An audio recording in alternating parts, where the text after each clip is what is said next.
Hey, we are live. Today is Tuesday, the 2nd of October, 2018. And hello, chat room. Hello, Astral, Patricia, and Matthew. Well, he's not, well, you're family, aren't you? But you're a guest today. Yeah. Hello, hello, hello. Astral, you there? Yeah, I'm here. Can you hear me? I've got a bad microphone, but welcome back, Matthew. It's been a long time since we've heard from you, brother. Really. Well, a little bit in between, but I hear you've been busy anyway, haven't you? It has been a long time. Yeah. I'm Just glad before we start with Matthew, because Matthew's got lots to say. Obviously, I put a video out today about Des and the Edge and stuff. We haven't, well, you can go to his YouTube channel. I can't see anything. But I realised that we're all going 4 to 6. Oh, yeah, I was waiting at 4 and 6 o'clock my time. But we don't know what time zone he's in. So we just have to be a little bit more patient to see what happens on that front. Anyway, hello, Matthew. howdy, howdy. How's everybody? We're diddly dandy. Excellent. Good. I So, really have no idea where to start. I do, because before we came on, I was talking about the trees, because I'd mentioned that I'd realised without the leaves on, what are they called again? Those things? I forget what they're called. Not Bandelbrocks. It's gone out my brain. You know, the electric thing. They've got a certain. They're called a certain thing. That when you put electric on a piece of wood and it makes those patterns, is actually called something, and I can't think what it's called right now. But anyway, I realised that's what the trees are, and then you started talking, and I like what. Taurus field, you mean? Oh, I forget the word now. Sorry, it's gone out of my brain. But those patterns on wood, and you were saying, you talked about electric. Talked about lightning. And that's the bit I was amazed. So, yeah, do the bit about lightning and trees. All right. Well, I have a theory that the lightning doesn't originate in the sky. It starts on the ground and it meets the energy, the high static energy in the sky. So the way that lightning leaves the ground, I believe that that's the way that energy leaves the ground at that point. And the only reason why a tree looks the way it is because it's the physical manifestation of the energy that's leaving that ground. The reason why it's that particular tree is because of the geometric genetic code within the seed, and the seed provides the matter for the energy to manifest itself. That's why we get trees and plants, different biomasses, basically, organic biomasses. So, with that theory, I believe that it's possible to grow absolutely in any kind of condition or area, whether it be the middle of the desert or anything. You just need to find the correct biomass and be able to concentrate that energy in a way that'll allow it to manifest itself. And also, eat like fruit and things. It has a torus field in it, doesn't it? Everything has a torus field. Everything. That's torus field's not selected whatsoever. Everything has a torus field because everything is, it starts magnetic before it's electric or anything. I know a lot of people, we don't think of these things, do we? It's only when you know that you look at everything differently. Catherine, you weren't thinking about that Fibonacci pattern word. Like in pineapples and the way that pineapples grow, pine cones. But other things have got like some pattern that shows it's time and time again. It's Fibonacci. In a lot of red spiral. Breaking up a bit, Astral.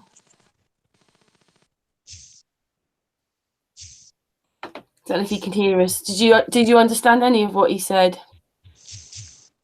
It was really hard to hear. He was just talking about, the bit I could hear was like pineapples and things. They all have patterns in them, the Fibonacci sequence and stuff. We were talking about patterns in trees and fruits and torus fields and. Right.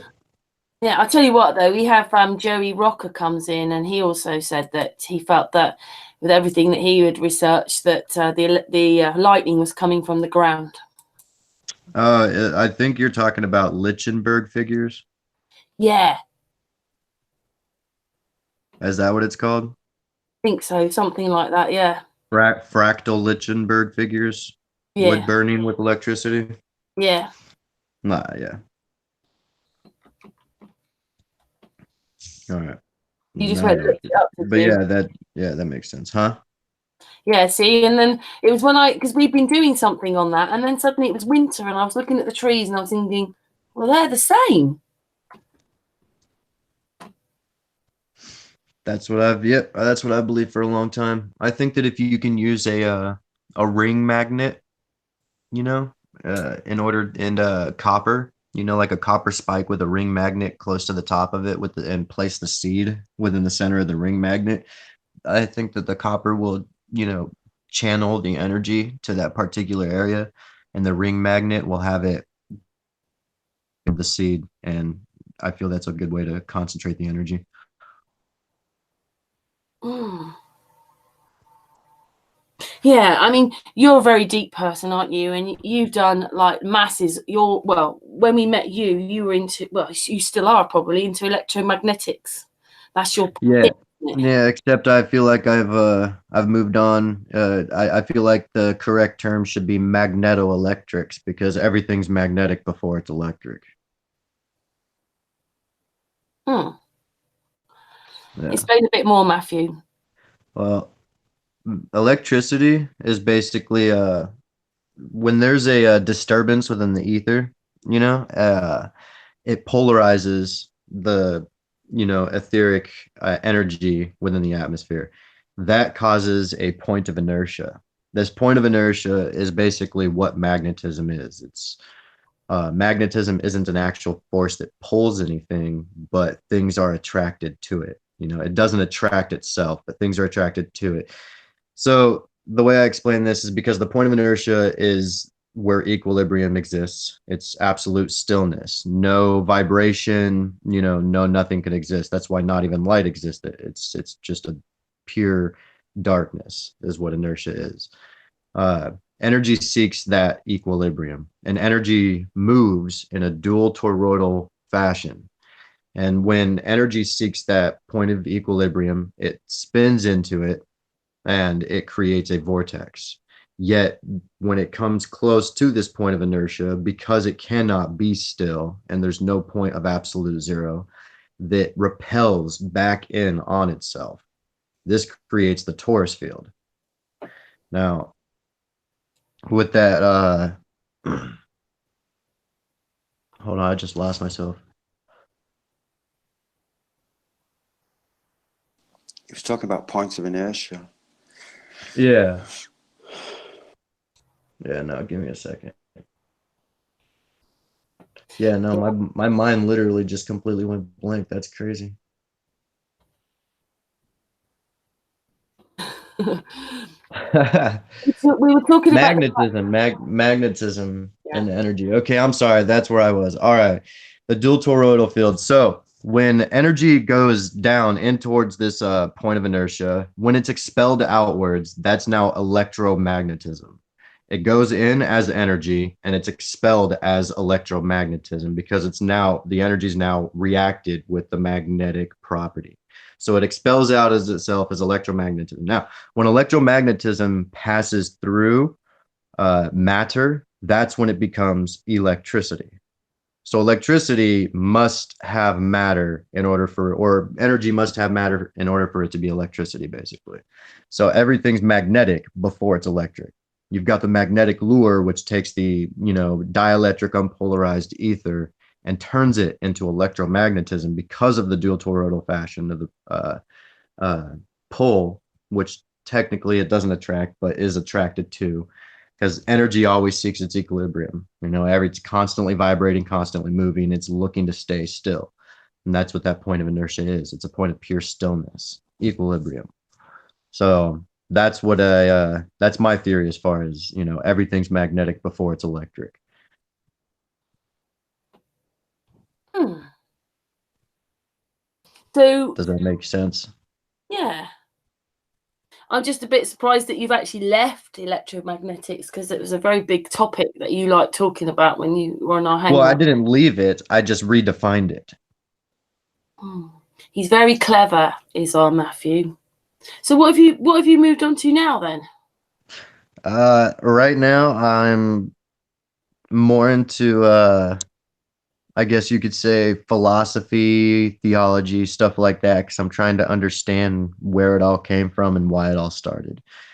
You know, the all these um secret societies, fraternities, orders, whatever you want to call them, they all have some kind of knowledge that they all consistently speak about, some secrets, and I personally believe that my theory of religion, that in the beginning, when all were of one language and of one kind, and before the great confusion where new languages and new kinds came about, I feel that we all had one perfect knowledge. So that knowledge was spread out along these people, and they took that knowledge and hid it within religion, in order to keep it hidden from others. So that way they had basically a one-up power on each other.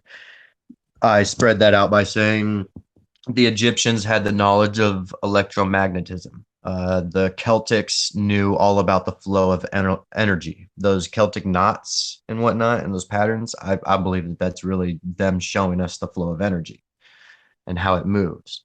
Uh, I believe that Christians and Catholics, they have a divine secret about light, about what light is and how light propagates and everything.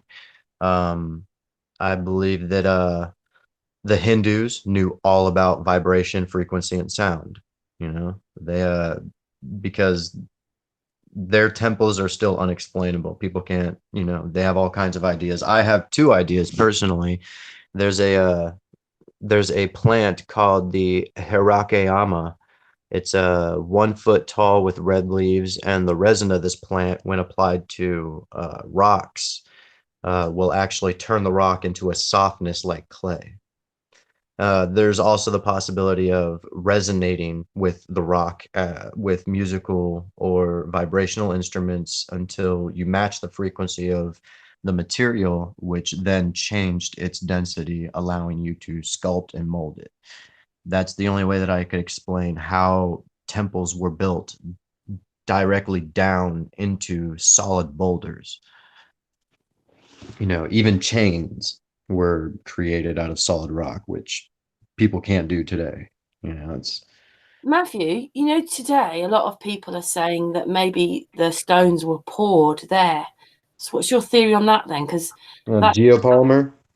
they made the stones because they could Yeah, make. I thought about that too, that it's possible that what they did is they went to the quarries, and the way that they transported all that stuff for such long distances is they ground down the rocks from the quarry into a fine dust, and they transferred the dust, and then they melted the dust down using the sun, and they basically poured the melted rock into molds, and that's how they created. They transferred 20-ton rocks, even up on top of the uh, pyramid. I mean, there's several different things that's possible. It's possible that they used the staffs of power, in order to change the frequency of the rock, which changed its mass and, made it more weightless, and they were able to push it. I mean, there's stories of a powder that they said that they rubbed on these things, and then the priest would walk up to it, and they would, lift up their staffs and shout a few words and push it, and the boulder would move like, 50 feet or something like that. So there's like 1,000 theories out there, and it's really hard to work through which one's which until we actually start, experimenting ourselves. Me personally, I'm more of a uh, on the theoretical type side rather than the practical side of things. I like to test certain things that I can right here at home, like my HHO generator where I turn water into gas, stuff like that. But trying to recreate, other things that requires stuff that I just don't have. I do remember watching a video about the pyramids, and they were saying, like, this is what they were using, and they were doing bang bang. Well, you couldn't do anything, but if they did it sideways, they could have, like, it was rubbing into crystals. They could rub it. So maybe you're right. Maybe they ground it down. Yeah, I don't know. It's a possibility that it was a mixture of many different things in order for them to accomplish what they did in such a small amount of time. Personally, as far as the pyramids goes, I don't think that the Egyptians or the ancient Cometians had anything to do with their building. I think that they basically came upon the pyramids and they were already there, and Yeah. either they were deserted or they took it over, and that's what happened. But I never once believed that they actually could have built those things themselves. Just not possible. But then, in England, have you heard of Brian Forrester? And over here, there's an archaeologist, Maria Wheatley, rather, and they come across a lot of elongated skulls, even here in the UK. They're subhuman. They were smaller, and they built the long barrows, and the round-headed people built the round barrows or other things. But they were there when we were there, but I think we killed them off. So, I mean, we don't know about other people, do we? Because they're down there somewhere under the ground. Yeah, the history, how we'd find out, because they've got us looking up into pretend space when actually everything we need to know is under our feet. Yeah, basically. We should be digging down a bit. Yeah, well, I think that everybody should give more credit to their lives here. I mean, I understand the spiritual journey. I'm still kind of on it myself. I've been in it deeply most of my life, and then realized that out of all of eternity, we've only got this small blip of, time and the physical to exist, to experience this physical. And to me, this experience right here is basically the experience of death. It's the experience of mortality. That's what this life is here in the physical. It's such a small, tiny little amount when it comes to infinity that to me, it's just another experience. The reason why I say the experience of death is because if you think about it, uh, the death only exists in, the physical. It only exists in a mortality kind of I sense. understand what you It mean. has time that's attached to it.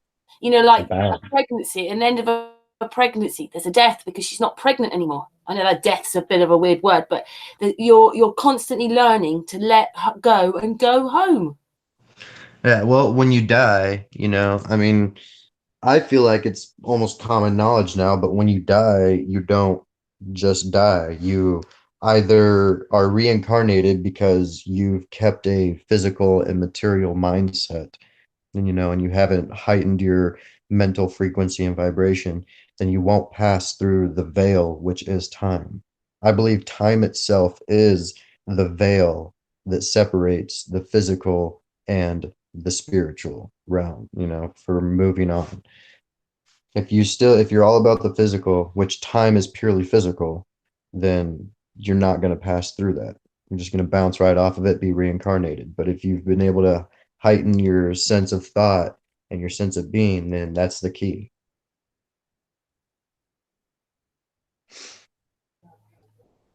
So I couldn't I unmute mean, quick enough. Yeah, I agree with you on the spiritual side of things.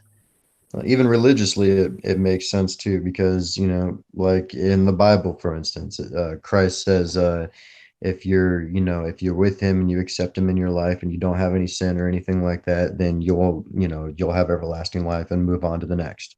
Well, how is that not true? Because if you live like Christ did, then you're going to be a very good, very righteous person, and you're going to do everything right. You're not going to have ill thoughts. You're not going to let any bad energy plague you. You're going to be a walking light on earth, basically. So that would easily be an indication that your mental, uh, frequency is pretty heightened to me, and you're no longer in a material type mindset. You've moved on from it. that goes along with many other different religions too, Buddhism, et cetera, et cetera. As long as they all, they really do all preach the same thing, look within in order to find, the best of you, to be as the best you possibly can. If Yeah, that makes I sense. kind of put it like, know yourself, see yourself, accept yourself, and be yourself. Yeah. Well, I feel like a lot of this uh new age stuff got plagued very badly with this Luciferian doctrine and whatnot, which is awful because this new age thing is unavoidable. It's literally going to happen. It's happened throughout the whole Bible. From the age of Moses or from the age of Abraham, it moved on to the age of Moses. And from the age of Moses, it moved on to the age of Jesus. And then when Jesus died, he said, when he died, that he rose back up to heaven to be back with the Father, and he's going to come back in the end of times, but he'll have a crown on his head with no name, a name that nobody knows but himself. To me, that means that, God the Father basically has no beginning and has no end. He's eternal, right? So Jesus is the beginning and the end. That to me meant that Jesus, the skin, the physical man, he began, and Jesus, the skin, the physical man, ended when he died. When he rose back to heaven, I feel like he was no longer that same person. He was now back to being the Spirit of God, the Holy Ghost, the Father. So, and when he comes in new material skin in order to usher in the new age, which whatever it's going to be, it's unavoidable. New age always happens for either. If you go with astrology, we just went from Pisces to Aquarius. Mm. It's unavoidable. That's what we're in. We're in the age of time. Time is ages, it's differences, it's But we're talking steps. about consciousness here, aren't we? Again. It's a lot more than just consciousness. We're talking about consciousness, life, death, physicality, spirituality, materialism, energy, God, science. It's all wrapped up into this even just this one little talk. It's all wrapped up. Mm. It doesn't sound, it doesn't, What about I the don't mean sun to in the simplify sky? it, but Son of God. Do you see him more like Santos? The sun in the sky is Jesus. Is that's what it is? It's not. It's not a person. no, It's the sun. no, I don't believe that. No. No, I don't personally think that at all. There's a lot of allegories that lead to the belief that, Jesus is the son of the sky. But then again, you could also twist it to make a lot of allegories seem like Jesus is Lucifer. You could also twist it and make Jesus seem as if he was just, another prophet guy. Yeah, there's so many ways that you can use different ways to, create your own structured system on how you believe things. I And it's think that it's it's always what up. matters is the end point. When you're dead, did you live your life accordingly to be a good, wholesome person with only great intent in your heart? Because I've always lived by the creed that it's not the deed of the hand, but the intent of the heart that counts. So was your intent good your whole life? You know? Hmm. I have to say that years ago I was reading this book. It's called The Winds of Changes. It's mediums, and in it they said Jesus came to. The whole thing about Jesus was to come here to teach us to be more like him. So if you take the consciousness side of it, that's what it was about. But the churches don't allow you to get anywhere near Jesus. You're not allowed to be anything like Jesus. But the whole point was to be more like that consciousness. Well, Jesus also never said, follow my church. He never said that. He never even said, follow my apostles, follow my followers. No, he said, follow my father, listen to my father.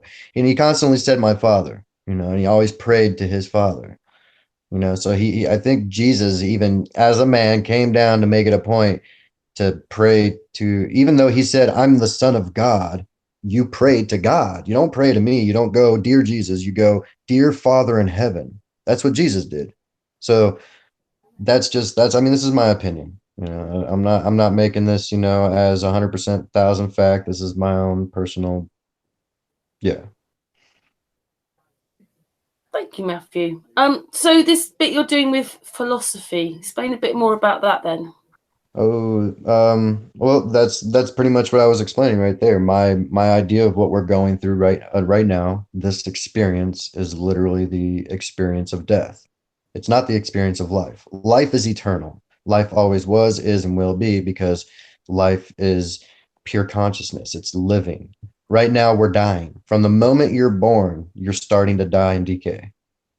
That's the truth of it. It just takes time, you know, because time is a physical thing. We're experiencing the physical experience, the mortal experience, the experience of death or the experience of time. All of that wrapped up. That's what we're experiencing right now.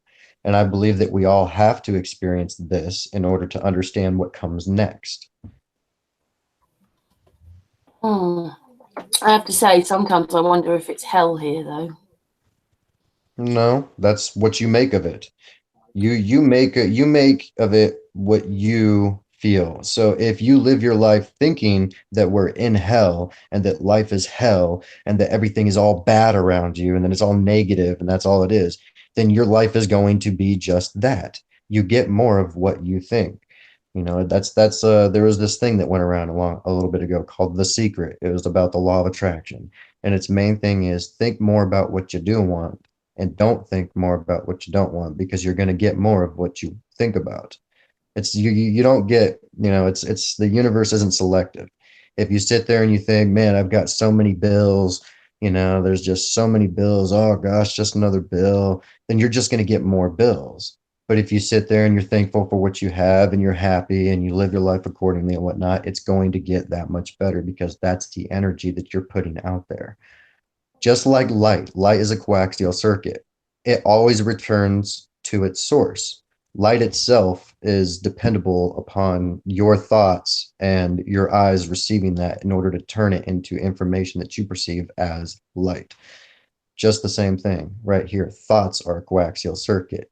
You send thoughts out into the universe and they come right back, but the same way because the universe provides what you want. So what And do your you think? thoughts are what you want. Nicely put that. Coaxial and, you know, good understanding thrown out there. What do you think about this bit where some of us have woken up then and a lot of people haven't? And the people that haven't, it's like that's a personal journey. That's a personal journey. You, me, everybody that feels like we're awakened and whatnot. I think that's just giving another title. That's another way to separate ourselves from other people. We are all one single consciousness. We're all experiencing the same thing, but through different perspectives. So if I'm sitting here going white, black, orange, green, that's separating us. That's division. But if I'm also sitting here going, I'm awake and you're not awake, I just separated myself. I just divided my own self. You know what I mean? Because I'm you and you're me. We're just experiencing this experience right now through a different perspective. It's all one single conscious mind. The subconscious, the superconscious, it's all the same. That's why we're able to connect with each other. That's why everybody feels like they have past lives and they have past experiences. It's why we can, you know, feel like we have this sixth sense, why we can, you know, just answer your best friend, you know, while they're thinking in their head, like, you know, thinking something in their head and you say out loud an answer to their thought and they look at you like, you know, you little devil, you, who the hell are you? And you're like, I don't know what just happened. I totally thought you said something. No, I didn't. You know, I've had that happen. No, lots of people have. We're all fully connected. Because, you know, if I put it, the system that we're in, the matrix, doesn't want you here and now. And the whole point of this consciousness is to be here and now. And a lot of us, like you say, worrying about the past, worrying about the future, worrying about everything, and that stops you being here and now. Because that's all we've got is here and now. Past is gone, the future is here. So, yeah. Past no longer belongs to us. The future's not written. So all we really do have is now. But that doesn't exclude the fact that, you know, everything happened. That's why I love to say, you know, forgive, but don't forget. Yes, I think, yes, I understand that Everything's one. a good experience in order to learn. The past allows us to learn, you know? If everybody looked at the past, instead of just striving for the future, which is an unwritten thing, we would realize the mistakes that we're constantly recommitting over and over and over again. The past obviously repeats itself, but nobody wants to pay attention to it. Yeah, I just remember. Can I just ask you, Matthew, because you've got a good memory. Cycles. What's the cycle of an eclipse? 18. Is it exactly what it is, or roughly? I just had 18.6 in my head for some reason. The cycles of the eclipse? Yeah, like eclipses go in cycles, don't they? They occur every 18.6 years, I do believe. I don't know why I'm thinking 18.6, but I've got this number in my head. It's no. I need to find the number. Carry on talking. I just wanted to ask you because you know a lot of things. No, don't matter. No, you're good. I'm not entirely sure, to be honest with you. No, like I said, it's just we're experiencing a mortal experience right now in order for us to move on and, go to the next. That's Yeah, my it's opinion. saying, right? Today is your tomorrow, and you worried about yesterday, and you're worrying about yesterday. Yeah, I think everybody's more worried about the future as far as spirituality and everything goes. They spend their entire mortal experience trying to be immortal. When you already are, that's not the experience we're here for. You already have an immortal soul. Your life is immortal itself. And it's completely up to you to stay here in the material until you understand that and stop trying to waste your mortal experience trying to be what you already are. And as soon as we die, we're all going to have the knowledge that we're all striving for anyways. Even myself, I say that, and I fight that constantly all the time because I can't help my logical head to trying to ask me a million questions a day and I can't get over it until they're answered. But I think it's a huge key, even for myself, to learn that this experience that we're experiencing now is here for a reason. And I feel like that's one of the reasons why people keep, bouncing off that veil of time, and not moving on, is because they just don't get that. They don't get that fact. I mean, it's kind of like a catch-22, because here I am saying that, in order to move on to the next life, you've got to have a heightened sense of spirituality in mind. But then, you also, if you don't understand the fact that we're here to experience this mortal experience and not the immortal because we already are, then you're going to come back too. So it's really a catch-22. It's one of those things that, like, even I'm still trying to figure out. I don't have all the answers, Like I said, I'm not here to be right. I'm here to learn, here to progress. It just seems to be so strange to be cut off from where we've come from. I mean, I found this lady who was a medium, and she was basically saying that a lot of people go to her and she regresses them, and then basically they nearly all say that they chose to come here and help. They chose to come here. And what she reckoned was there's 3 stages. Of course, this was made a few years ago. So the first wave are probably in their 60s, 70s, and 80s now. But they're sort of just put here from source. And they're the first wave. The second wave are antennas. And the third wave, which is your age group, probably to 10, 15, those ones are going to say change the world. The third wave, which is your age. She said, but they all, whatever age they were, they all said, I chose to come here. I chose to come and help save here. So, yeah, I found that was a bit fascinating, because the only way you can sort of get to the other side is to be sort of unconscious, isn't it? Yeah. Well, like you're in a trance and you're not conscious, are you? You're in a sleep state. So the only way you can sort of get there is in a sleep state. Have you ever wondered where we really go when we're asleep? Oh, plenty of times. Plenty I of have. times. Here's a thought for you, right? Our highest chakra frequency is said to be at 864 hertz, and there are 86 seconds in a day.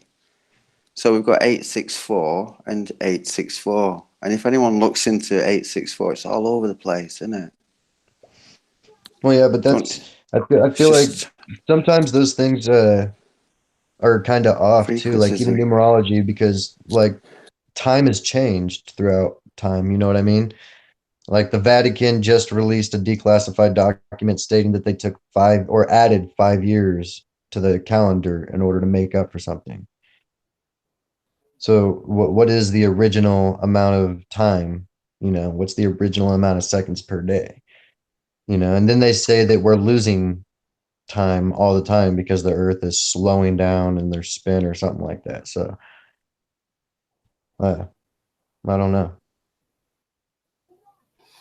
Yeah, but they're lying, aren't they? Because they've got great big observatories which say that the stars are light years away.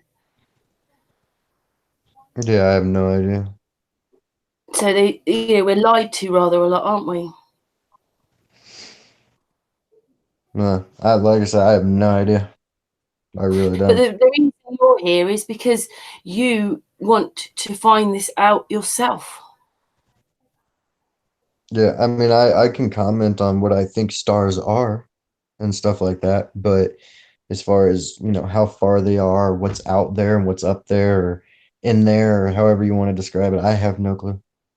I don't like to, I used to try to tackle all these questions, you know, and give my opinion into them, but I constantly see that my opinion changes very radically when it comes to specific information. So I comment on what I feel I'm pretty solid with, and if I have no idea or if I just have an opinion on it, I'll just say I don't know because I really don't. Matthew in the chat room, C Oddity said, "Is Matthew a flat earther?" Yeah, absolutely. I can explain why I believe the Earth is flat, which is 1,000 times different than most flat earthers do. But yeah. Go on and explain a bit of it then. Oh well. Okay. Give me 1 second. It's a lot easier if I could just find my actual paper on it, so that way I don't get myself mixed up like I did a moment ago. Maybe this way I could actually explain it better too. But it's basically how I explained magnetism earlier. You know, when there's a toroidal flow, you know, a dual toroidal flow of energy, then I can barely see it. Give me a second. Bear with me, guys. I'm about to find it. Doing this all on your phone. Yep. It's hard work on the phone, isn't it? Oh my God, my phone holds way too much information on it.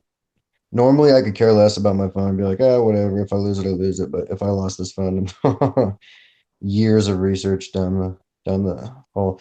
All right. Anyways, here we go. So everything from the point of inertia, the micro, to the macro has a toroidal flow of energy around it. I explained that earlier when I explained magnetism, if everybody remembers.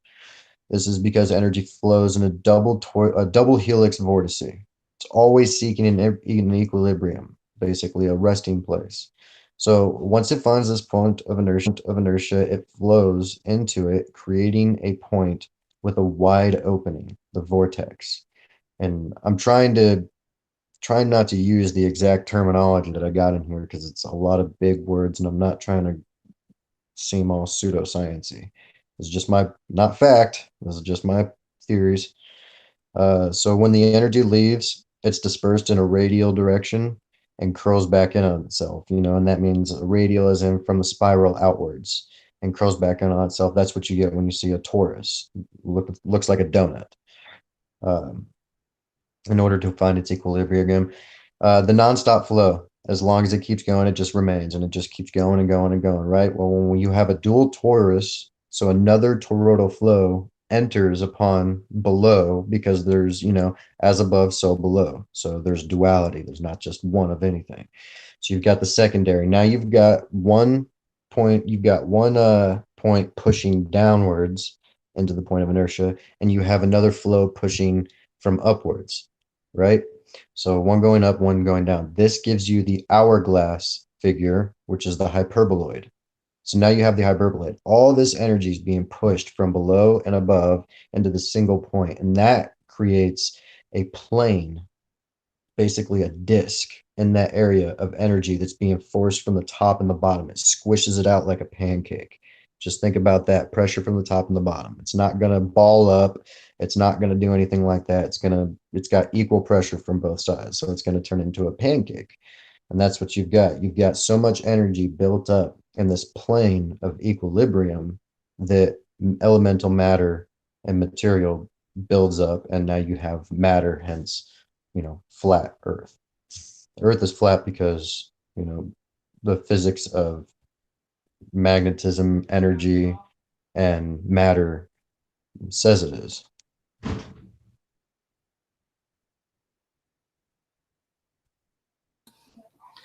Yep. Yeah. Oh, it's good to explain it. As a matter of fact, I actually dug out my research the other day, so I'll turn my camera on and show you guys some visuals so that people will better understand it with some visuals. Yeah. Cool. We've just got the television a bit loud.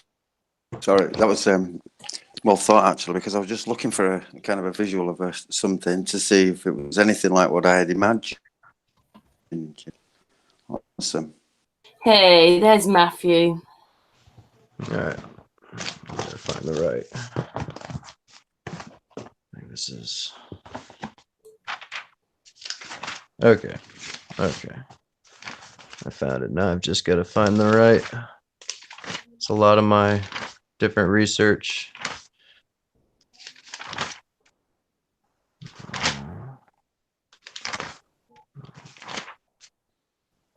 Figured you guys can slow down and pause the video later and check this stuff out if you want.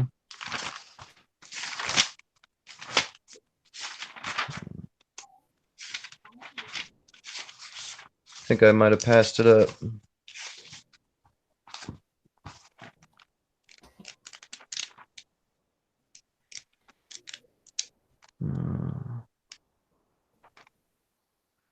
Is there anything there you'd like to stop at, Matthew? Oh, I could talk about all this stuff, but this would be like our old sun and moon chats. Remember the ones that were like 8.5 hours long? Yeah. Okay, here we go. Here we go. Yeah, those are the days. So you've got the top pushing all the energy down this way. Here's one, this whole thing that would be that right there is a single donut. It's got the single point of inertia right in the dead center, and it's got the energy flowing outwards from this. But of course, because it's a 2D picture, you can't see it coming out this way too, going around. So this is basically the whole thing cut in half to make you guys see it better. Then you got it going up from the bottom too. So this center where it's darker in the middle, that would be the plane of equilibrium right there. This shows that it's going to move in one fashion that way, and this one's going to move in a different fashion that way. That's, there's, energy flow up here. This is some of the ways that energy flows here. This is how I believe magnetic vortexes, yeah, I got lots of stuff in here. I actually haven't looked through this in a long time, so yeah. Now, see, here's another good one right here. This will show the hyperboloid picture with the center of plane of equilibrium, the point in the middle. If any of this is making sense, hopefully. But yeah. We can move on now to something else, unless you guys have more questions. There it is again. Can you see it well?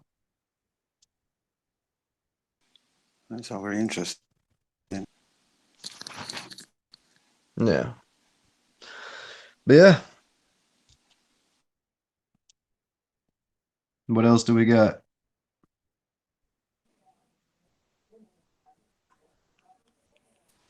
Hello. Hello, Karen number 2. Yeah, You've been cloned. My computer's playing up as per usual now, my internet, but as long as I don't retouch anything, it'll be all right. Sorry about that. Carry on. Where were you? Well, I was wondering if anybody else had any questions or anything. I mean, that's my idea of why and how the Earth is flat. You know, I can't just see the how chat my room for a minute because my internet's messing around. yeah. Yeah, I know that you spent a lot of time looking into it, though, haven't you, Matthew? So it's not just something that you pull out of a hat. It's back on now, so hopefully everything's all right. You spent a lot of time doing this, haven't you? We had many, many, many nights of talking about this, didn't we? Oh yeah. Oh yeah. I've gone through lots and lots and lots of this stuff. You know, I'm starting to study, you know, symbolism and occult symbolism and stuff like that because it actually has a rather interesting story and perspective on things. Like the Eye of Horus that everybody thinks is the all-seeing eye. It's not. It's the Eye of Horus. The all-seeing eye is the eye within the Hindu palm, but the Eye of Horus is the eye within the capstone on the pyramid, which is basically everybody pretty much agrees that that one is what uh, knowledge is, right? And we all know that our most spiritual and knowledgeable place is the pineal gland. Well, it shows that light is always coming off of the Eye of Horus, and I believe that's because light is concentrated in the pineal gland and light is projected forth from the pupil of the eye, you know, as energy before it actually, the energy collides, picking up the energy of said object, returning it to the iris, in which you then turn it into information back in the pineal coaxial circuit, like I said, always returns from its start. But the it put me into a big study on the black sun, you know, the black hole sun. And you know, the black hole sun, everybody's like, well, that's the true source of light, da, da, da. And I'm like, but it makes sense because if it starts with the Eye of Horus and you know the pineal gland and it exits through the black hole sun, which are your pupils, then you know those symbologies kind of make, you know, show a different story than a lot of people would try to put out there when they look at you know, temples and stuff like that and they see these things. You know, people automatically go towards like, oh, you know, Satanists and evil and this and that. And I'm like, well, look at the actual symbology rather than just following, you know, the mainstream idea of things. It's a bit strange, really, because I've written a poem, you know, your eyes are the windows into your soul. Yeah. Yeah, I like looking at the symbology real deeply about a lot of things. It's actually what got me to the theory of um, the staffs of power in Egypt. If you take the Ankh, which um, looks like a cross with a loop on the top of it. Everybody says, well, that's the symbol for eternal life or eternal death. And well, no, I believe it's an actual instrument that they built and used. And what it did is it created, you know, it concentrated energy and created the electromagnetic field of whatever desired frequency that the was scepter, which has a tuning fork on the bottom of it. I believe that the was scepter created the frequency and then it was connected to the Jed pillar, which people say is the spine of Osiris, but I believe that it was the battery that collected the power from the pyramids and concentrated it, and then it was then pushed out through the Ankh at the tip of the staff of power. These and I've read about a lot of people, not a lot of people, I've read about you know, instances where people have stumbled upon these wasp scepters, these millions of different tuning forks in these abandoned factories, you know. So I thought about it and I was like, maybe these tuning forks were interchangeable, and depending on the frequency, they got a desired effect, whether it be weather, or whether it would be, density manipulation, or whether it would be inducing, um, uh, what's it called? Inducing basically like a fake transcendence, giving you hallucinations and allowing you into the spiritual, but not naturally. You know, I think that that's why it showed the Ankh was pointed in the symbolism on the hieroglyphs. You'll see that the Ankh is pointed at the heads of the pharaohs constantly. And a lot of people want to say that the pharaohs were aliens because they had these elongated skulls. Well, if you pump electromagnetic radiation directly into the skull long enough, I think that it's going to warp your mind, basically. It's not going to just warp your mind, but it's going to mutate your genetic structure and you're going to have this elongated skull. So the symbolism, I think, is very, very important for people to understand and learn in order for you to progress deeper down this rabbit hole to the truth, rather than just sticking with the mainstream of idea of what people think things are and what they think the ideas are, to actually learn for themselves, what the symbolism is, so you can read it for yourselves and you don't have to take anybody's word for it. It's your own word because you learned this yourself. Somebody could come up to me and be like, oh, that's BS, this actually means this actually means that, this actually means this. And no, it doesn't. I actually know exactly what they mean because I looked into it, I studied it, and I saw it, and I made the connections. I'm constantly rebuilding upon everything that I believe, though, because like I said, I'm not here to be correct. I'm here to progress.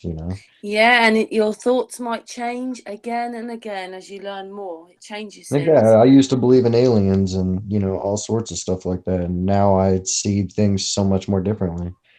Can I just say that Flat Earth Dude's joined us? Hi, Flat Earth Dude. Hello. Hey, Matt. Hey, Karen. How goes it? Have you Astral. met Matthew before? I'm not sure if you know Matthew. Matthew, Flat Earth Dude, Matthew. I believe I have met Flat Earth Dude. Yeah, we met. Yeah, hi, Flat Earth Dude. Nice to see you again, buddy. Nice I'll have you here you again. guys. Lots going on. Lots going on out there, people. Yeah.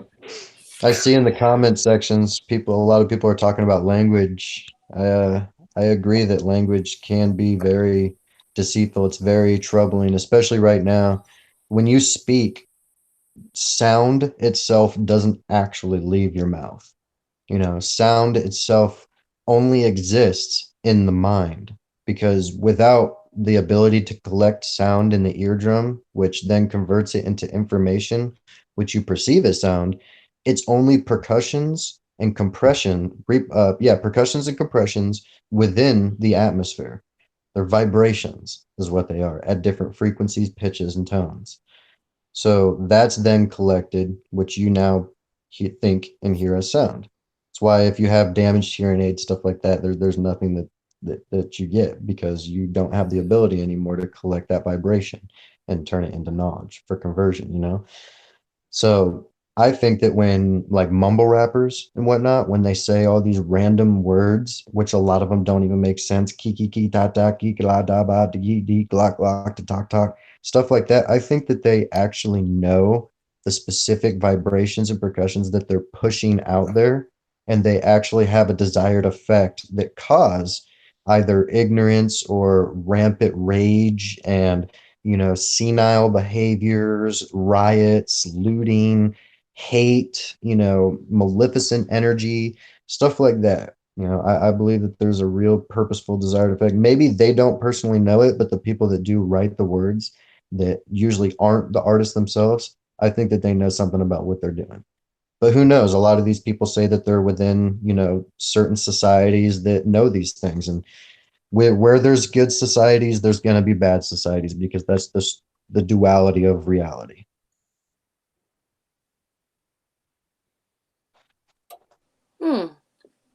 Well, I was wondering myself, like, if they wanted to point us in a direction, and they've now made English like the language that is the national sort of world language.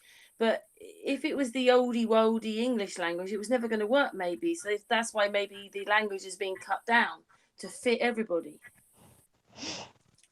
something like that. I thought about that the other day. It's just a thought. It's a possibility. I've heard that the English language is possibly the language that was used before confusion happened because it's a mixture of all languages.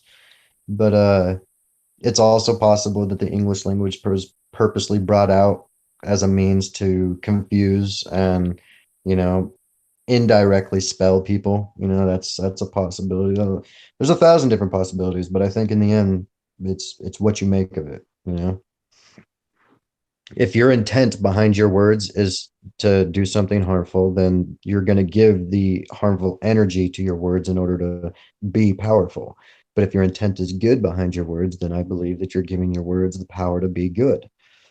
You got to be careful though, because there's the possibility, you know, just like with the philosophy of magic, there's white magic, gray magic, and black magic. White magic is basically doing something for yourself. That's it. It's very selfish. It's all about you. It's about your self-development, not to give you more money, not to give you material, your spiritual development. That's what white magic is for your knowledge and stuff like that. Black magic is obviously something that's to harm other people or yourself. Gray magic is something like this. Say you did something, a spell, whatever you want to call it, to gain more money, and it works, but in order for you to get that, your grandpa had to die and leave you the money in a will. Well, you inadvertently caused your grandfather's death so you could get money.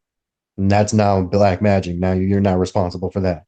Or, say that you did something for a friend that hopefully it would help them with something, but something bad came about that, Same thing with knowledge, I believe. If you give certain knowledge out, that you believe that if other people gain that knowledge and they could use it for a bad thing, then you're responsible for whatever outcome that happens. So basically, we have a lot of power, but a lot of people don't think they've got anything or are nothing. A lot of people don't think. That's Think correct, that. yeah. I think certain knowledge is definitely for the masses, and there's certain knowledge that's not. Like, I know how to personally create a nuclear reactor out of normal household items. Literally, I can do that. It's not hard actually at all. You could hold it in the palm of your hands. But the bad thing is you'll literally irradiate an entire neighborhood.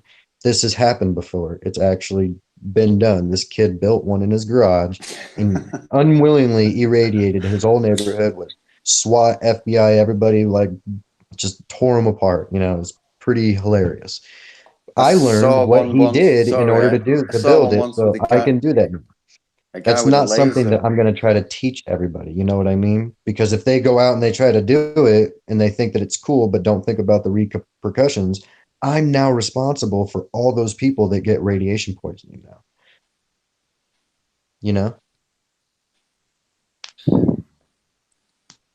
What were you going to say, Astral? Yeah, I was going to say, like Matthew, they're saying that, whatever it was he could build. I saw once with a guy who'd built this laser that was like ripping things apart. He modified a laser in his garage and it was just burning everything, It was amazing. I'm subscribed to that kid. I love that guy. He's brilliant. I've seen that stuff too, man. Yeah, it's incredible. We're definitely subscribed to him as Laser Bazooka. Yeah. That guy's something else. He understands things that most people will never understand, because he could take a motherboard and literally re-circuit the whole thing in order to do what he wants it to do for his laser's output. That's not that's not average, especially not for somebody his age. But then again, he probably utilized his time 1,000 times better than all of us. Right. He probably chose one subject and has done nothing but study that subject every chance he gets. When he's not spending time with family or eating or sleeping or whatever else, he's guaranteed that kid's like in a book about lasers or trying to get a hold of lasers or building lasers or something. Yeah, exactly. Committed. That's how you become a master at what you do. Somebody like me will never be able to do like that, because I can't help it. I have this tendency to, once I learn something and I can do it, I move on. I never try to master anything. I don't know why, but I'm a jack of all trades because of that. So I love that. There's a question just going in the chat room, Matthew. Where is it? The Real Hats Fit says, what do you think about Fukushima? Oh, Fukushima? Mm. Well, that's a very broad question. There's a lot to think about Fukushima. Fukushima was a nuclear power plant that basically they lost control of. If you're asking me if I think that if it was a purposeful thing or something like that, no, I don't. I don't think it was a purposeful thing. I think that they literally lost control of something that was extremely old, and although the Japanese are not known for cutting corners, I don't think that the Fukushima nuclear power plant, was a purely Japanese ran power plant. So when it comes to things that are on that kind of government level, I think they cut a lot of corners and they just simply screwed up. I mean, it happened on 3 Mile Island in America. It happened in Chernobyl in Russia, and it happened in Japan now. And they won't understand the fact that nuclear power is not the way to go. It's just it's a dirty power is what it is. Do you believe it's real? Because a lot of people don't believe in nuclear power either anymore. Not the way they're telling us. Well, yeah, nuclear power is totally real. I mean, the science is there. It's very obvious, and And its it's that what's effects are causing all the also flipping extremely clouds, real. is that what's causing the sky too, isn't it? I mean, it's been going on since the 60s or whenever it began. All this No, acid rain, that's what's causing that. We know that, don't we? These big no, not flipping just that. I clouds. mean, No, acid yeah, rain is no. just, yeah, that's got so many different effects from different things, chemicals that we put in the ground, pesticides, the borium and aluminum in the atmosphere that's constantly being sprayed all the time, which are chemtrails. Um, Yeah, it's pretty sad. By the way, the chemtrail thing, I don't think that that's a depopulation thing. I think that that's a bonus for those jerkwads that do it, because of depopulation. But I do believe that the whole purpose to chemtrails is purely weather manipulation. There's just the unfortunate side effect that that's not something we're supposed to be breathing in, but they could care less because there's a lot more money in, weather than there is in, the poverty of the world.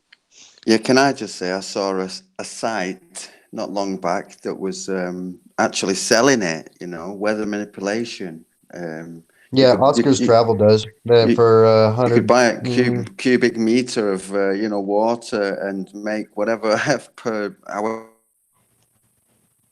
Yeah, watching. there's a company called Oscar's Um, Travels. That's what they do. They say if you got money, we'll give you perfect weather for your wedding. Wow. Yeah, I think it cost $100,000. I just did a huge post on Facebook about that. If It was if like you right if you after the can post about clones. if you can do that, doesn't that this just show this you how low and small and near and close and everything is then?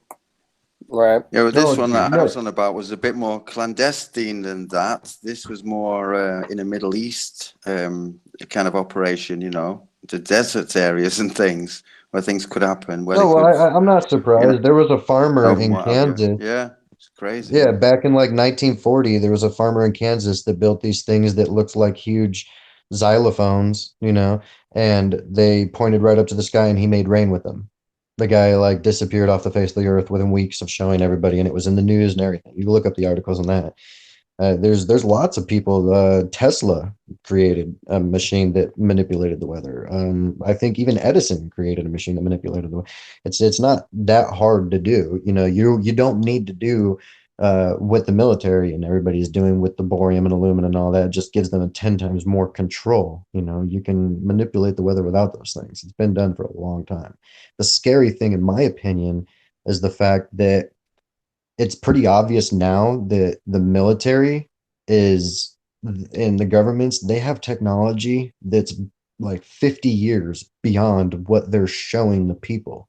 So now if it's common knowledge amongst the people that weather manipulation is there, imagine what kind of like where they are with where they're like 50 years ahead of just discovering it. We're just discovering the weather manipulation, apparently mass discovering it. So if we're at that point, they're 50 years ahead of us. That's why you're seeing, tsunamis and hurricanes that are literally changing directions. Hurricanes that will be going and moving, across oceans within days and then just stop somewhere for like 4 days and then move on in a different direction or dissipate.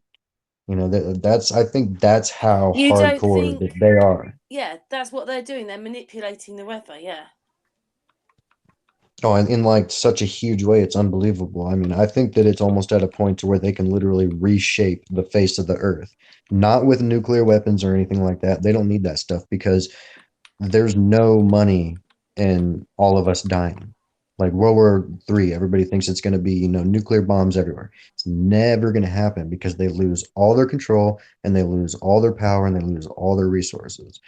So I believe that it's going to be, something completely different. It's pretty much what it is right now. It's a mass hypnosis. It's what's his name? Albert Pike wrote about it, nearly over 100 years ago. World War I, World War II, and World War III needed to happen in order for a one world order to come into existence. World War III, which is currently happening, is a 28-year-long war. I believe it started in 2001, and that was the start of the war on terror. And then it's supposed to be 28 years. So we've got 10 years left. So in the next 10 years, I think that there's just the shit's going to hit the fan. Yeah. Which way then, Matthew? With the Oh, I weather? don't know. No, I have no idea. I think it's already ongoing. It's been ongoing. I think it's going to be martial law. They're just going to strip everybody of their guns. It's going to be chaotic. I think there's going to be a very huge, large religious twist in the world. There's going to be, it's going to be pretty sad. It's going to be like Holocaust type stuff all over again. That's just me personally. And I know that I'm not technically taking my own advice and projecting forth a very nice reality, but at the same time, there's a difference between, living in, fantasy and living in reality. But do you think it You looks got to worse live anyway accordingly. once you've woken up a bit? When you've woken up and you see things differently anyway, it just looks more crazy out there. So it's not going to look as good anyway, is it, from the beginning? No, just look at the world right now. I mean, compared to what it was in a very short span, less than 100 years, we went from absolute censorship and, boys and girls playing outside, parents, it was like the 50s, it was beautiful, perfect times, all that stuff, like now all of a sudden, pedophiles are almost just as recognized as lesbians, gays, and everybody else. Freaking censorship on TV is completely out the door. The people that bring us our news, our media, and the knowledge of the world are allowed to lie left and right. They're putting, weapons of mass destruction throughout every city, which everybody believes are 5G cell phone towers. I mean, just no. And the world is going to hell. Look at the religious thing. Nothing, I'm not trying to put anybody down in particular, but I think that it's kind of messed up that one religion can come in to, a country that's built upon every religion and force all other religions out and only keep their religion in.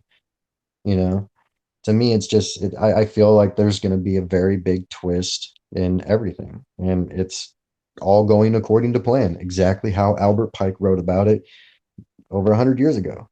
It's on display in the British Museum, as far as I know. My middle son has noticed that a lot of people are noticing there's something very, very wrong, and a lot of people just aren't happy. Yeah, I think that a lot of people just aren't happy because they are more interested in what's going on out in the world rather than what's going on with them locally. That's why people, I mean, when you get into the truth movement and you get into the world movement, it's not happy. It's just not, because the world is not in a happy place.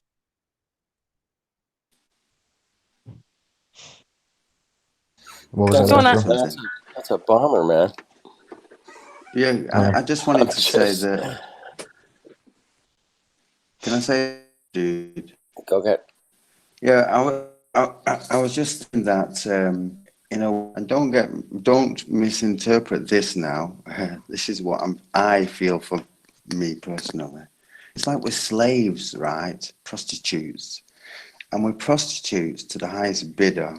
And the reason why I say this is We prostitute ourselves for a job, and we sell ourselves to the highest bidder. We want to get the highest paid wage, and we'll sit there. If you're an accountant, you're adding up and taking away, and multiplying and doing all sorts of things. But that's what you do. You've been paid to do that because that's what you have prostituted yourself to do. And all we do is go from being a prostitute, this wage to the next wage to the next. We're just looking for the higher, prison cell that we can go and prostitute ourselves in. That's all they are. Basically, that's the way that I see things.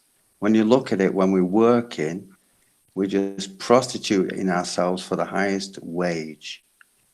But at the end of the day, you've got your tax. I can totally see that. I mean, half of my wages will be given to a person that I'll never probably even look in the eye, let alone meet, or pass in the street, probably never. I don't know where that money goes to. They say it goes here and it goes there and it goes there. Who knows? Because I never look into things. It's all a fib half of the time. You wonder, why did they do that road again? It 3 times now this year, that kind of thing. Yeah, I yield the floor. I'm going on. I totally agree. I can see that. I mean, technically, a prostitute is a willing slave. So, I mean, if you're willing to, most people are willing to be more comfortable than they are willing to deal with what needs to be done. You know what I mean? In order for in all this, our spirit or essence or whatever it is, there's communication, community, all these things are lost because we almost have to work twice as hard to earn the money to pay these bills now, and everything's just going up so much. And people, the minimum wage, if you're on minimum wage, it's just not going to cover very much at all. So you have to work even harder.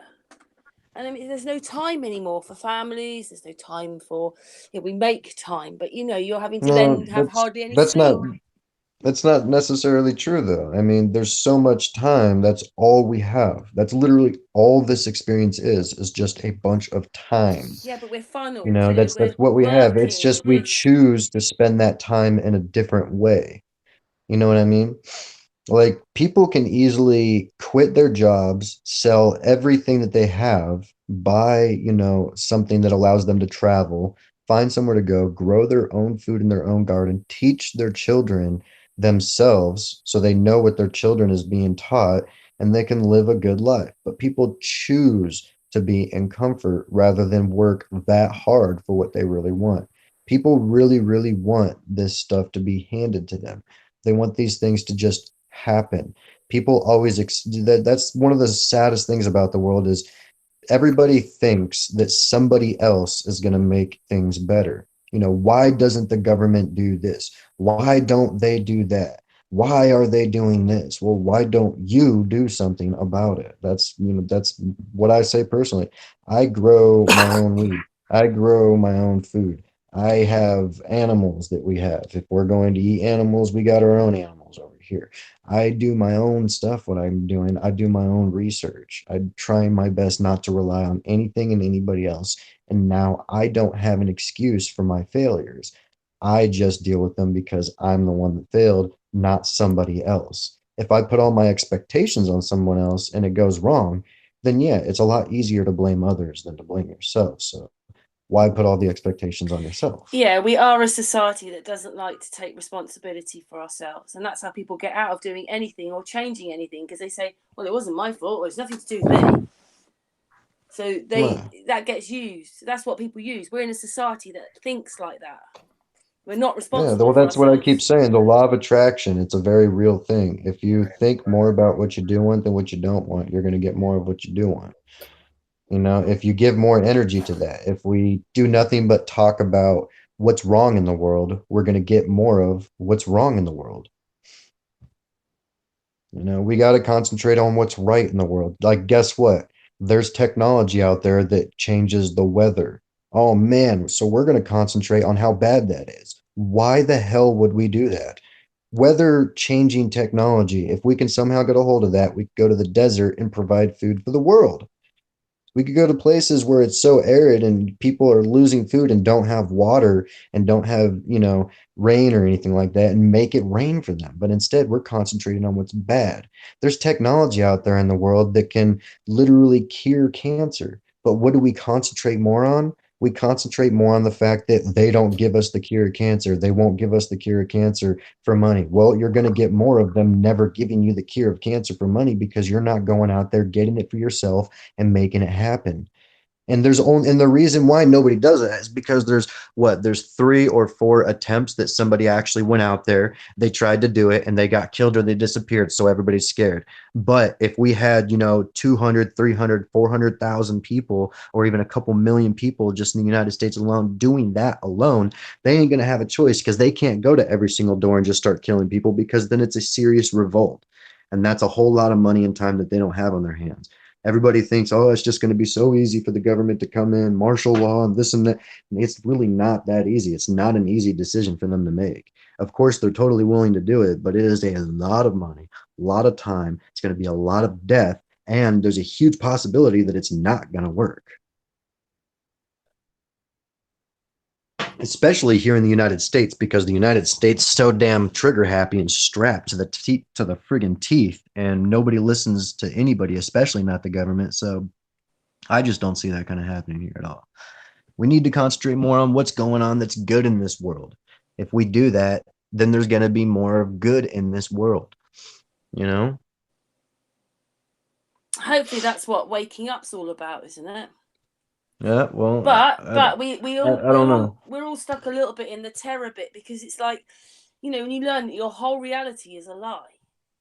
I've sort of said it this last few hangouts. It's a bit like everybody's watching this television screen, but for some of us, we can see behind the screen. We can see what's going on, and sometimes that is a bit of a weight, isn't it? Because it's not just one lie; it's all a lie, and it's just like, it's actually incredible. Yeah. And the I don't know. I guess my big message is, like, as far as the mass stuff happens, it's just things on that kind of scale, when it comes to that many people, getting the numbers up and all that stuff for million man marches, and that those happen because society allows them to happen. As far as the media gets it out there a lot more because they want those things to happen. I don't think there's ever going to be a time, unfortunately, I don't think there's ever going to be a time to where the whole flat earth truth and the movement and everybody's going to get together and go out there and do all this stuff that I'm talking about, simply because of comfort. Even me right now, I'm no different from what I'm saying. I'm sitting here talking about this. I have a million ideas in my head of how to, destroy, third world conditions, basically, with devices that I've built that, convert the air into potable water, gas, and electricity. Go and send that out into, like, villages all over the world, and everybody's got water. Nobody's, starving of thirst. Everybody's got fire and warmth, so I've got millions of ideas to myself, but I guarantee as soon as we're done talking here, I'm probably going to go about my research than going out there and doing practical stuff. Can I say something? I saw on YouTube a video about in Australia where the crops kept failing because the water kept going, it kept raining over the sea. So they did use HARP to bring in the water, and it worked. Now, if it was being used for all those things, we'd all be happier. But it's not, and it's out of our control. But can I just say one other thing? We go back to that, but I was thinking, I actually watched rather a lot of tsunamis, and I just couldn't believe the devastation of these things. These things aren't just a wave rolling up and and then it rolls back out. This water can go in 3 miles. This thing just chunks up everything. So then I looked, it's a bit like Japan are always having these things. So why would you put a nuclear power station on a beach knowing that at any time one of these things could happen? Incredible. And remember, the tide has, after it's gone in, it has to go back out again, So it's It's You have to go horrendous. watch a few of them. You'll be absolutely horrified. And the noise, it sounds like a train, and because it's chug chug, because it's pushing everything. So everything's getting pushed as well. So there's this noise, and then, you know, like, it's not just a little wave. I mean, feet coming. I was a bit gobsmacked, and they all run, you know, those that can, they run up on the hill, and then their whole town, whatever, is absolutely destroyed in front of them. Yeah, the only thing that's standing is the concretey buildings, but even some of those get washed away.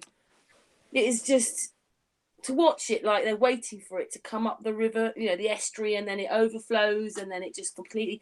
You're looking at 1 minute, you're looking at a town, and the next thing is it's completely underwater or destroyed. So why would they put nuclear power stations on the sea, knowing that those kind of things could happen? It's crazy. Because they're not just happening, you know, occasionally. You can go and look them up yourself on YouTube. They're happening all the time over there. But what surprises me is that they're not being shown to us more. I know it's sad things and devastation, but those are things happening to people. So, okay, it's still devastating, but that is real news. Poor people losing their homes and livelihoods and losing their whole town, not just a building, their whole life, you know, the community. And what are we doing? We're on Dallas Dynasty, fake, you know, NASA, Elon Musk crap. It's just incredible. $53 million a day supposedly being taken for what? Just to play games with us. It's just, I find that really just amazing, and it's all just one big. There's nowhere really to go, though, is there, Matthew? Who do I write to? Should I write to Donald Trump? We don't write to anybody. The best thing that you can do is honestly concentrate on your life, because this is your personal experience, your perspective that you're living this life and experiencing it through. But we are here to meet up, aren't we? Because that's the consciousness, because we've got consciousness. Well, yeah, no, I feel like we're here to connect. Yeah, absolutely. So that way we can share ideas on how to make this world a better place, you know, rather than concentrating on why it's such a bad place. Because I don't believe that for a second. I don't think the world's such a bad place. It's just got bad crap in it. You know, just got to filter that stuff out of it. We all meet together and start concentrating on how to, you know, like exchange technological ideas, you know, or get peer edited reviews as far as new theories, as far as, you know, my grow theory. If somebody out there is a engineer and they can engineer a, you know, copper spike with a magnetic ring at the top of it where you can pack it with dirt and put the seed in the center of it, do some experiments to see if that has an effect on the growth of said plant, one with, one without, different soils and stuff like that, make it a controlled experiment. Do stuff like that. You know, I'm able to project many good ideas. I'm just not good at the practical part about it. I've only done few great, all the few experiments I've done have always worked out. So I don't see why my other ones wouldn't. But you know, stuff like that. If we come together and people are out there are like, yeah, I love doing the more practical stuff. You got any ideas? Yeah, sure, do this. Oh, excellent. You know, and be like, yeah, well, I've also got this other idea, you know, try this. Or, hey, do you think that this, you know, does anybody know anything about, you know, electromagnetics? Oh, tell me, well, does this, you know, theory sound plausible to you? Does it sound like we can try to, you know, create a technology out of it to do something, you know, rather, you know, purposeful with it? We come together and do stuff like that, I think this world would start changing.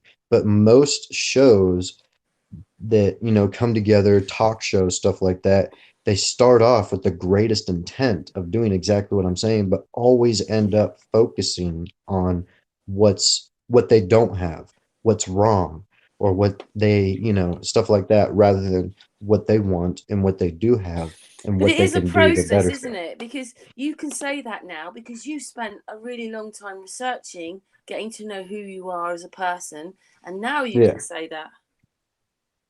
Yeah, yeah. I still am. You know, I'm still not completely You're still convinced about learning. We're always anything. You know, learning. If you're not exactly. Like I learning, said, I you're mean, dead. You're dead if if I you're not was here to learning. be correct, if I was here to be correct, I wouldn't be trying to learn from anybody. I wouldn't be trying to share ideas. I would just be here and be stubborn. You know, that was my whole thing. But I don't care about being correct. I care about the effect that it can have. you know? Well, action and reaction. Yeah.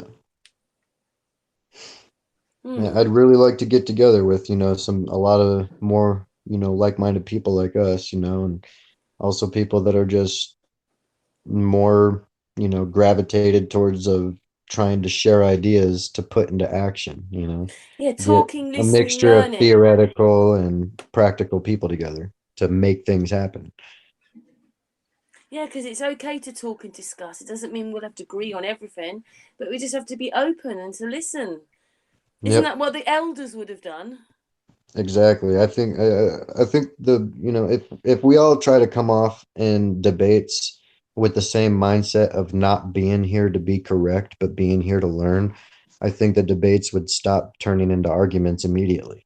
Because a lot of people say something and they're saying it in order to, influence somebody else's decision onto matching theirs. So that way they have, a more solidified feeling that they are correct, you know and I think that's an automatic start to an argument because you've joined a debate without wanting to debate. You've joined a debate to tell people rather than to share with people. You know what I mean? Does that make any sense?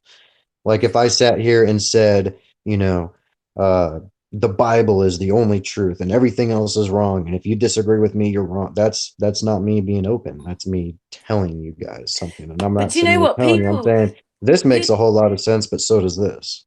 people don't know a lot of stuff about themselves. I remember many years ago helping this old lady across the road, and she was trying to explain that she knew when people were happy and when they were angry. She said, because what it is people were trying to change the weather, and it is something you can't change. So if you can't change it, you get on with your life. I mean, there's two things you can't change. You can't actually change dying, death, but you can change everything else, and you can't change the weather and death. But even dying, you can change how you feel. It's all in your mind, which is where reality really is, isn't it? Because we're living inside out, not outside in. But We should be living outside in. people want to change the weather, and they're angry about the weather. So how can you can't change the weather. I mean, I know they're changing the weather and doing things, but we have no control over the weather. So if you don't have control over these things, We can, that's It's what I'm like saying. If it's like like if it's we like if we you wanted to can't do what rush. they do. It's like you can't rush the dawn by getting up any earlier. That won't happen either. I Well, don't if rush we it. I'm wanted to I'm do there these for it things, right? most days. I end up And seeing the dawn in most days. Sorry. instead of us concentrating on the fact that they're got the only capabilities of these things, right? We can't do it, but they can because we just don't have the technology. Well, that's what I'm saying. If we get people together that are on the same mindset, hey, have you studied, you know, electromagnetism? Okay, excellent. Have you studied atmospheric pressure and have you studied, meteorological type, knowledge? Okay, excellent. Now, have you studied biology and chemistry? Okay, excellent. Get all these people together, then get some electrical engineers together, get these people together and be like, hey, now let's all do this chat and let's all figure this out and let's make something, or let's figure out how they do this, how they manipulate the weather. We do this ourselves and then we can figure out what's going on, right? They send, a storm this way, we counteract it with our own thing that, does the same thing. Instead of thinking that we don't have the capabilities and they do, we just need to come together and realize that we do have the capabilities because knowledge is free. And there's a lot of people out there that are speaking out, like what's his name? Hutchinson. That guy with his knowledge, he shows people how to use electromagnetism to turn rock into like freaking like putty. It's insane, if we get people together that all know these things, we can create the stuff ourselves and start countering what they're doing. If we don't like it, just concentrate on what we do want, concentrate on what we can do, and we can do it all. So it's a lot more coming together then, isn't it, really? Because a lot of people aren't there at that bit. Because we've got to, what you're saying is just start moving on to the next stage now about how to try and sort this out. Yeah.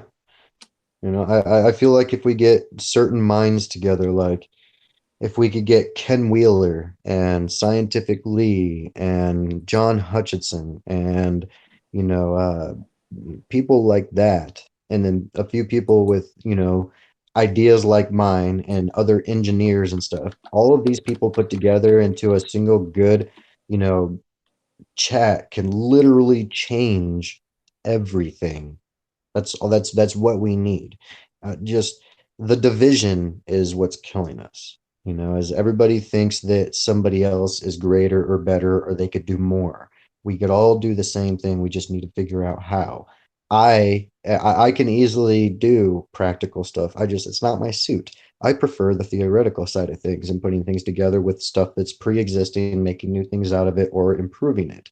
Somebody else could put a practical use to that, and that's excellent. That's me utilizing mine and letting somebody else utilizing theirs, coming together and realizing now we have a whole.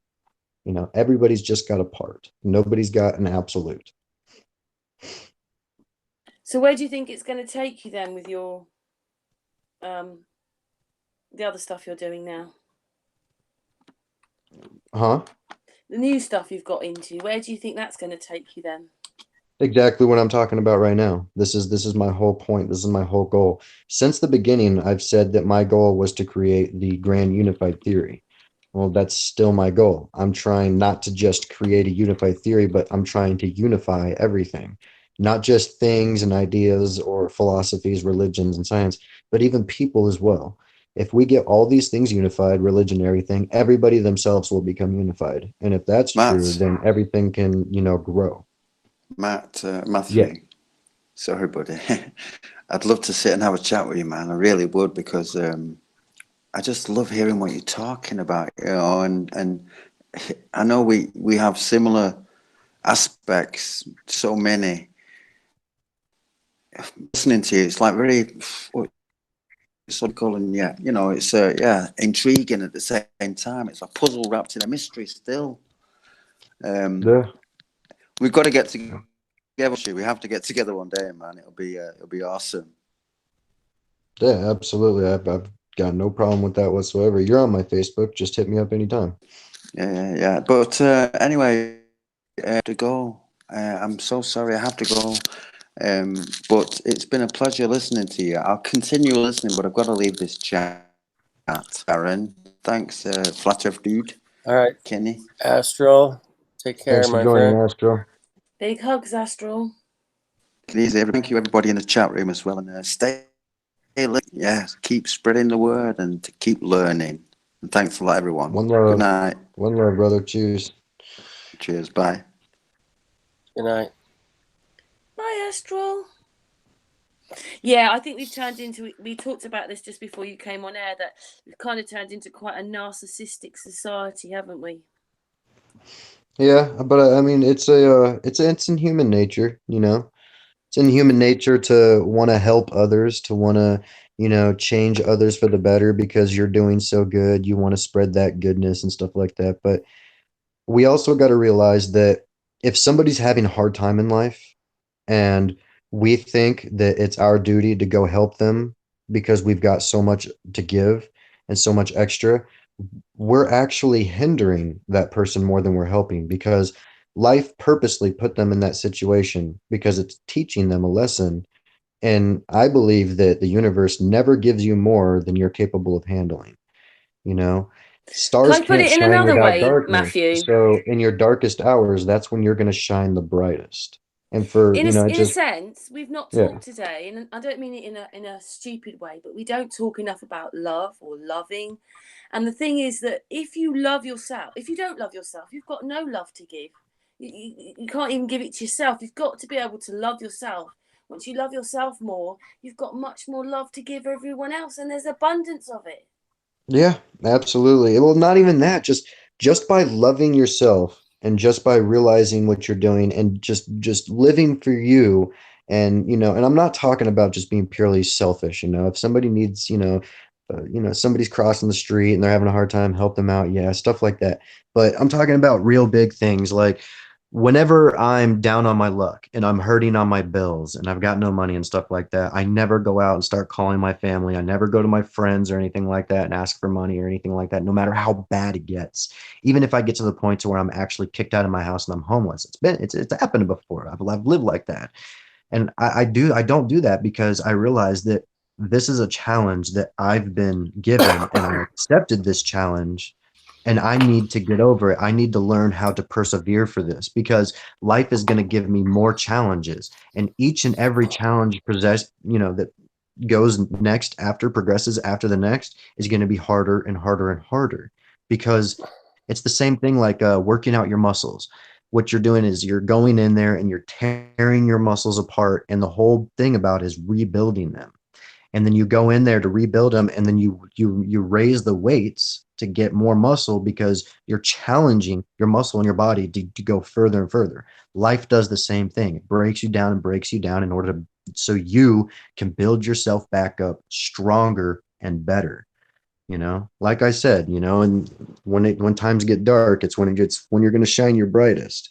For somebody else to come in and truly just step in and help you out, no matter, because like I said, gray magic, all the intent in the world is there for you to do good, but you never considered the consequences of what could come out of it too. Same thing with knowledge and stuff like that. It's why I don't just try to force all my ideas on people anymore. I'm not trying to sit there and go shutting everybody down and saying, that's wrong, that's wrong. If they don't agree with me, I'm just like, well, that's great, that's fantastic. You're on a whole different level than me. You're in a different aspect of life. You're seeing through different eyes. You're learning in a different way. And this is great because you're learning at your speed and you're going to understand exactly what you do, when it's time for you to understand it. I can't come in with my knowledge to somebody who most would be considered I'm awake and others are not. I would not go up to somebody considered not awake and then just go up to them and be like, hey, here's the secrets of life, man. And then walk away and watch their freaking brain just explode because they're not there in their experience of life. That's not where they're at. Some people need to experience life in other ways that resonates with their frequency of their soul, you know? Yeah, sometimes you do get like your understandings when you've come out of a bad place, or when you feel much better. I wrote poetry afterwards. Really, it was just explaining things because that's what I'd saw out of this emotional thing I'd been through. But again, I bought self-help books, but they don't actually, it's not something like I can go, oh, I need to go to chapter 10 and page 25 and whatever it is. You have to learn to do these yourself. And to be honest, most people don't realize they go to counseling because they don't trust themselves. Don't trust their own feelings, don't trust their own thoughts.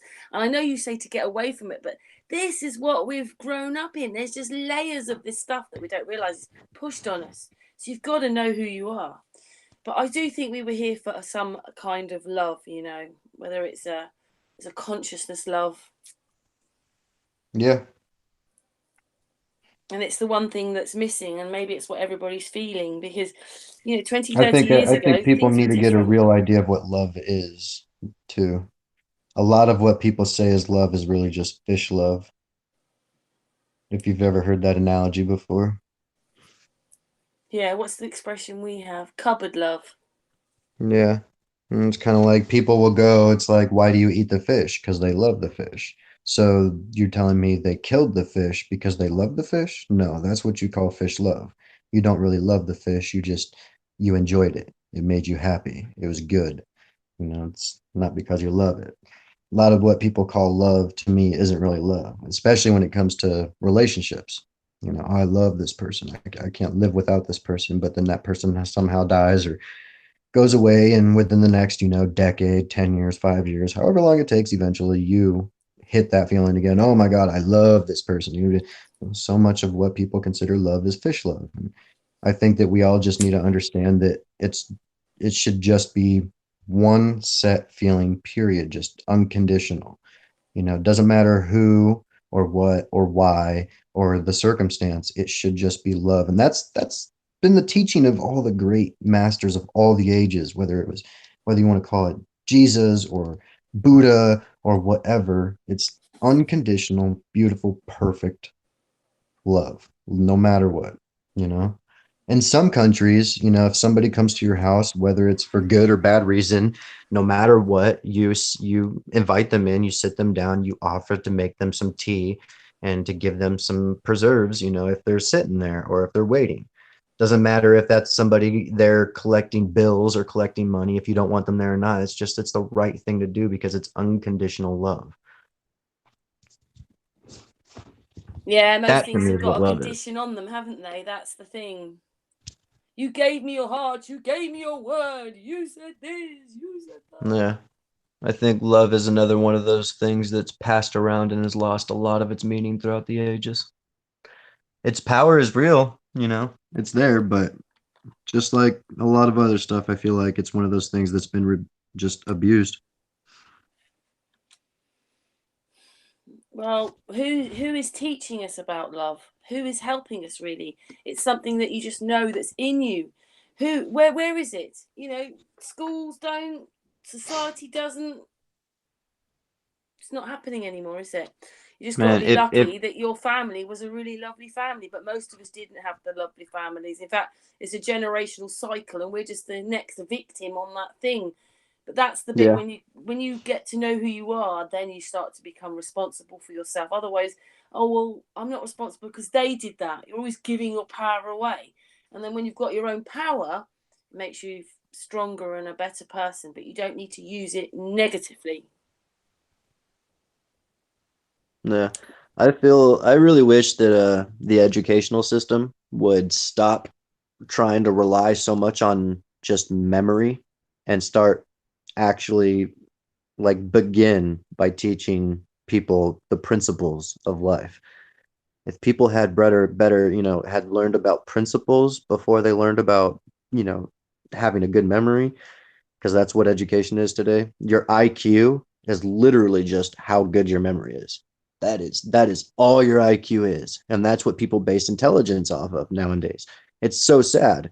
But real intelligence is actually called emotional intelligence. And that's where your principles and your ethics and your morals come from. If that's what we teach our children before we teach them anything else, everybody would literally have a much more pristine and utopian type lifestyle. Everybody. There wouldn't be greed. There wouldn't be anything like that. I swear on everything. It's literally that simple. Principles, ethics, and morals. Teach that to your children first before ever allowing them to step foot in any kind of educational system whatsoever. And that person will grow up to be a great person. Yeah, this you know, I got quite into psychology years ago myself, and it's a bit like if you had two children and one that you said was thick, stupid, and useless, and we were always shouting at it, how that child would grow up, and the other one where you love them, you know, talk to them as a human being, told them that anger was okay sometimes, you know, we learn, you know, that emotions are okay, or how that child would grow up. Most of us have had the first one, not the second one. So you have to learn it as an adult. Do you see what I mean? Like you have to pick yourself up as an adult usually. Yeah. Well, I don't know. I feel like the educational system just it Well, you know what that's I there don't for, know. don't you? The ball that doesn't exist. The what? The globe that doesn't exist. Yeah, well, that's one thing. And I'm not so convinced that it's purposely taught as fact because that's, you know, some kind of conspiracy behind it. I actually believe that they teach the ball globe earth because that's what they truly believe. They're just ignorant to the truth. That's all. You know, teachers that grew up with that education, believing in that throughout their whole lives, when they get a classroom of their own, they're going to teach that it's also a globe. You know, I actually know a couple teachers myself who are flat earthers, and that's what they teach in class. They don't have globes in their class. Then they do tell the children that they believe that the earth is flat. I actually know a Yay! couple. There was even one of those teachers was a moderator in our flat earth group on Facebook. It's the largest flat earth group in the entire world. Well, So that's nice to they're, you know. know, yeah, it's just I think they really do that. And as far as, you know, NASA and all that stuff goes, I believe, this is me personally, don't nobody take nothing I say for fact. I just want to lay that out so hardcore it's not even funny. Don't take anything I say as a guaranteed 100% fact, because this is my knowledge and my knowledge only, and I've come to it with my perception. I believe this is my personal belief. That's what resonates with me. Anyway, on that, the NASA guys, I think like 95% of the NASA guys literally do believe in what they're doing. Seriously. I think there's 5% that actually are there for military purposes. I think the whole reason NASA exists is for military funding, pure and simple. And also it's like the biggest missile, research facility in existence. I mean, how else are you going to get your military missiles from one continent to the next? You hire NASA and they'll build you a rocket. You know what I mean? That's in what is it, $52 million a day. That's a lot of blacklist military funding to shoot 2,000 Tomahawk cruise missiles into Hamas, a few years ago. So I hate following a lot of the conspiracy stuff that these are just evil Satanist baby eating people and whatnot. Like, I just don't want to live in that kind of world. Yeah, sure, there's people out there that probably do that disgusting, horrible stuff, which I think maybe the Queen is most likely one of the biggest. But I don't think that it's as big as people really try to portray it to be, because it's fear, and it's spreading fear, and it's spreading, misunderstanding. It's sad. I don't know how else to describe it. It's a lot of people don't think for themselves. They read a really good story, or not a story, but they read a lot of good research that somebody put together that connected really, really well, and it made a whole lot of sense. But throughout it, you also read there's quite a few stretches here and there.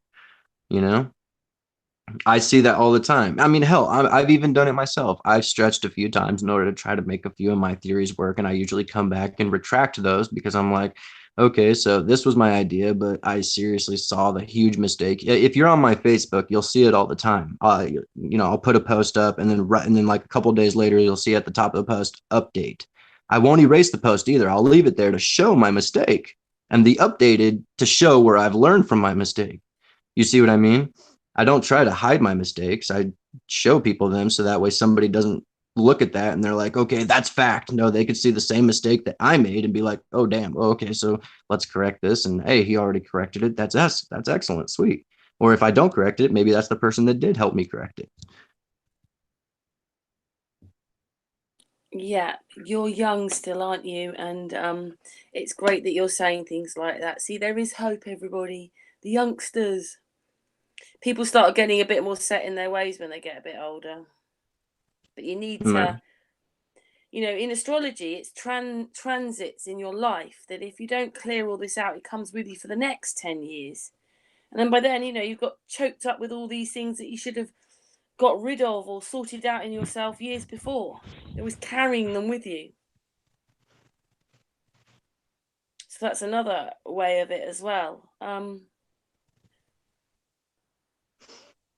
But for you to say all this is because you've done a lot of thinking and a lot of research, isn't it? And you kind of have to do this yourself, don't you? Well, this is just what I've come up personally in my own head. It's like you said, I've done a lot of my own personal thinking, a lot of my own personal work, and this is what I'm saying.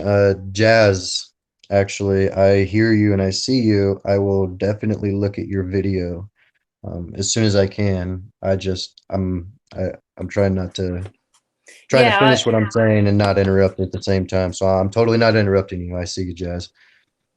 Yeah, I was going to say that he's got some very interesting work. I can send you a link afterwards as well. Yeah, I was going to say, if you got to go, make sure you leave a way that you can get in contact with me, or ask Astral how to get, or Karen how to get to my Facebook, and just add me on Facebook. That's totally fine. I'd like him to come on Sun and Moon and talk about there's a lot of stuff on my Facebook. Lots and lots of stuff. All kinds of ideas, theories, stuff that I put together. I also post a lot of factual stuff like patents and government sites, stuff that I found on the black web, stuff like that. Like I have a post about human cloning, all kinds of stuff about human cloning. I had no idea that that was even going on until I came across a post about it. And then I started looking really, really deep into it and I found a lot of cool stuff on it. But yeah, all sorts of stuff. I love talking about anything and everything as long as it pertains to progression, the betterment and benevolence of, our future and what's going on. I'm not very big on one to concentrate on the negativity. My Facebook name is Matthew A. MacKenzie, MacKenzie. You do have a YouTube channel, don't you, as well? I do. I believe that I think Astral posted the link in the comments already. It's on the description of this hangout as well. Yeah. I've even put I a haven't link posted to his anything to my channel in a long, long time. I'd like to post this. In the description of this hangout is Matthew's Facebook link and his channel. Yeah, I do most of my media outlet on Instagram and on Facebook. Not even Instagram very much anymore, but on Facebook, yeah. There you go. Carolyn just put up my Facebook thing. So Okay, since as I've got the Matthew's chat here, open, does anybody have any questions in the chat room? Any questions for Matthew as he's looking? He can answer.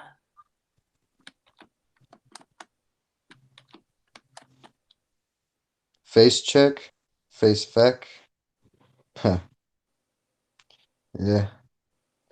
Facebook is good and bad. Everything is good and bad. It helps and it doesn't help. Yeah, they collect every bit of information, but at the same time, you willingly give up all of that information. And it's one of the biggest and largest social networks in the entire world for you to connect and get anything out that you need to. So it's very good and it's very bad. But that's just the duality of life. Same thing with everything. There's good religion, there's bad religion, good politics, bad politics, everything. What is the moon?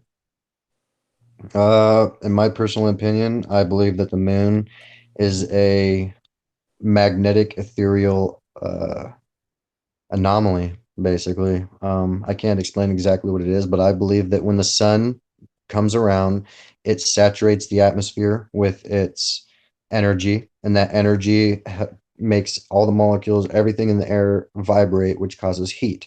When the moon comes around, it siphons all of that energy back out of the atmosphere, leaving behind the primal of what was already pre-existing. If you think about it, darkness and cold, these things that are presented as bad in life, whether it's through religion or science or personal beliefs, whatever, they're the foundation of everything. Before there was light, there was dark. Before there was heat, there was cold. Before there was creation, there was void. All of these things existed before everything else. So they're not bad things. They're just things that people don't understand. These are the things that I like to consume my time and my thoughts with, trying to understand what other people don't understand. So that way I'm no longer controlled by fear, because that's what not understanding something provides, is fear or curiosity, depending on how you look at it. Somebody will be more curious about the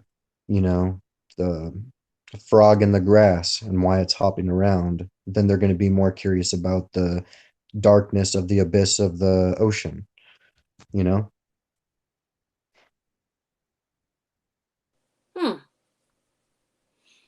Very deep young man you are, Matthew. So yeah, the moon, I believe, is an ethereal magnetic anomaly. It's the female gender principle of the sun's male gender principle. It's if anybody, I know a lot of people are really against occultic or esoteric type stuff, especially when you're religious, but I would stress the importance of looking up and truly understanding and implementing the 7 Hermetic principles. They should be all taught to children right when they wake, immediately can learn, because they teach what life is, like the principle of duality, where there's up, there's a down, where there's right, there's left. Instead of going to the educational system where they tell you, okay, now remember this: up and down, left and right, up and down, left and right. And then when you grow up, your kid doesn't understand, which one's left, which one's right, stuff like that. You got that confusion. Well, if you taught them the gender principle, if you have one direction, there is another. So that other is the opposite of the one. So if you're looking at up, what's the opposite of up? Down. It's the gender principle. You figure these things out yourself without having to look into your memory of what somebody told you back in preschool. The 7 Hermetic principles, mentalism is, I think, the first one. All is mentalism. If you think about it, all starts with the mind, and all really depends on the mind. Like I said earlier, when you speak, sound is not coming out of my mouth. It's being projected as percussions and compressions in the atmosphere, and it's being collected by the electronics of this phone, which is then being fed to your side, converted into information, being shot back out of your phone as more vibrations and compressions, and then they're being collected in your eardrum, and your mind converts that into information that you know as sound. But if you didn't have eardrums that had the ability to, do any of that, then you're not going to sense anything. But if you had sensitive enough equipment and held it between you and the phone, it'll pick up those vibrations for you. So that proves that sound itself doesn't exist. It only exists within the mind, mentalism. Light doesn't technically, I guess you could say, no, I'm correct. Light technically doesn't exist without your mind, because if you didn't have the ability that your eyes give you to collect the information that you've projected as energy and then convert that into shapes, color, and light, you wouldn't technically see anything or know that anything's there. Yeah, it exists, but you wouldn't see it or see its color. And at that, our mind isn't actually capable of sensing every single color and spectrum there. So there's some of them that we don't see. So for all we know, when we look up into space, that darkness that we see might not even be darkness. We just don't have the sense to perceive what it is yet. For all we know, up there in space, that's all light. During the day, who knows? Maybe that blueness is space. But at nighttime, we just can't perceive that color anymore.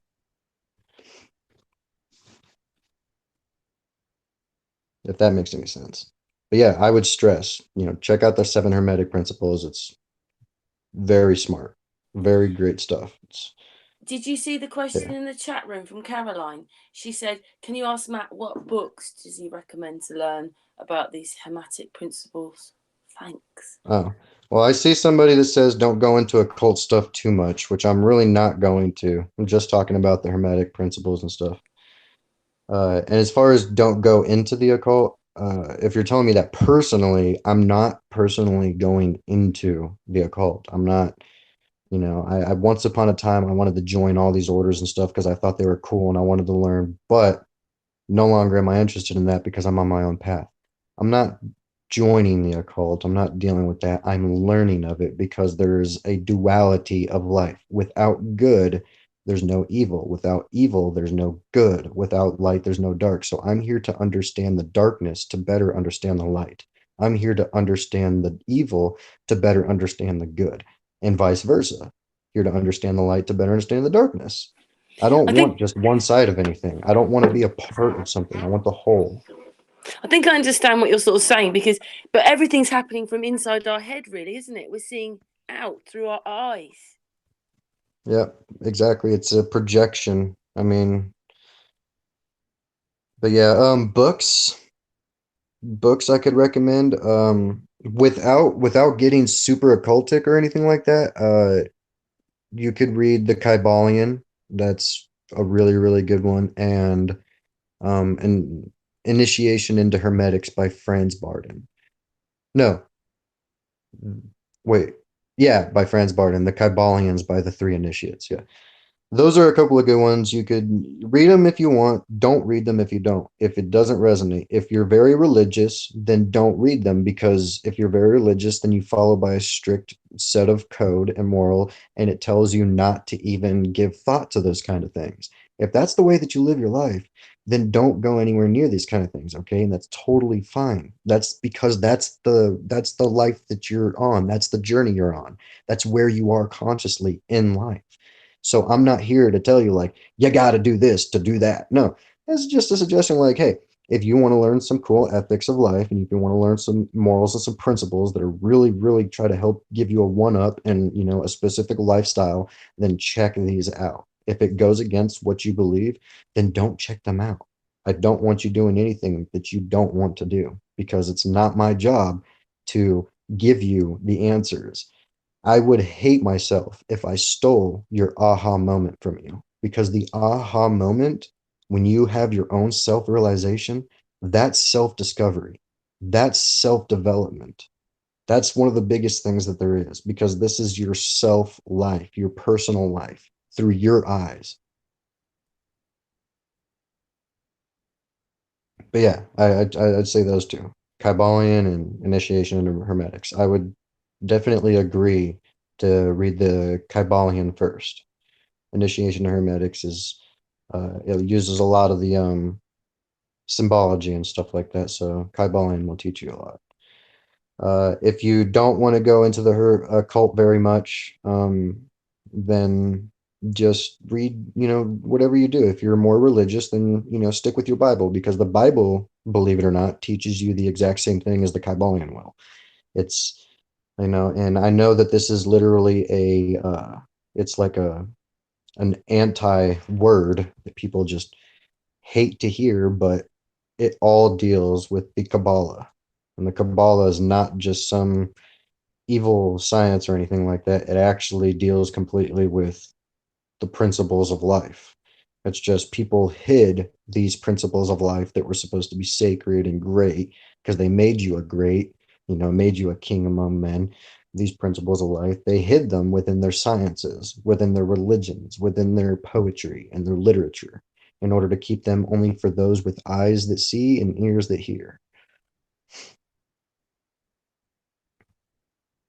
Sorry, I just come downstairs to make myself a coffee. Yeah, great stuff, Matthew. You have a nice way of putting it as well. And I'm sure everybody's really enjoying this hangout. Can I just say something else about, like, when you were talking about the moon? I put obviously a video out on Sun and Moon because I came across other people's videos and I realised I had one anyway with Robert Forsh's of the moon sort of appearing, but it's not eclipsing, it's actually sort of disappearing or appearing in front of you. And What, for the eclipse? No, the moon just does it. Like, I have seen it, and someone I talked to today has also seen it.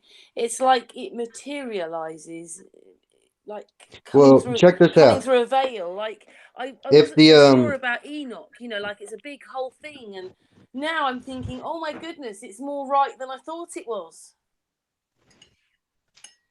Yeah, I actually had a within my theories, it explains the eclipse thing as well, which is also why you see the crescent shaped light of the, you know, during an eclipse, if you create a circle with your hand and look at the shadow, it doesn't create a circle of light, which it should if light acted like that, but it doesn't. Since the sun is actually what projects the energy that creates light and heat and all of that stuff, and the moon is the magnetic nullification of the sun, when the moon comes by the sun, even during an eclipse, what it's doing is it's nullifying that part of the energy that's coming out of the sun. So the sun, literally, the area where the moon is crossing over the sun, that part of the sun's energy no longer comes out. It's no longer projected. So even the light itself won't exist, but it'll be left. But what will be left is what was primal before that, and that's the shadow. That's why you'll see crescent-shaped shadows during eclipses all the time. Yeah. Well, you know, I used to think that we went to the moon, and now it isn't even real. It's not. It's a projection of something. It's not real. So yeah, my whole thing's changed about that as well. Yeah, Me I and my saw that daughter, listen, me and my daughter went off to the petrol station. Clear night, no moon. And when I came back, there was a moon, like junk, right near my house. Like it had appeared in a few minutes. This is what a lot of people are beginning to see. Maybe more people are looking for it as well. If you're not looking for it, you don't see it, do you? You know, if you're not looking at how the Big Dipper works, you don't know how it works or whatever. You know, like you're saying, you know things because you've read them, tested them, built them.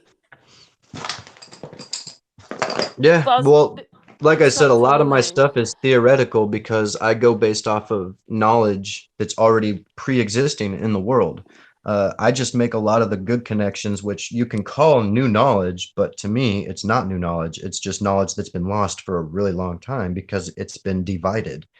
You know, I'm a person that instead of following one particular knowledge or one set of rules or principles, I look at all of them and I see which ones literally all originate from the same, and I find those same original parts and I put them into the one that makes the whole.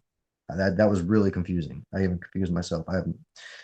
What I'm trying to say is my grand unified theory idea is what I think is going to solve a lot of the division, or hopefully.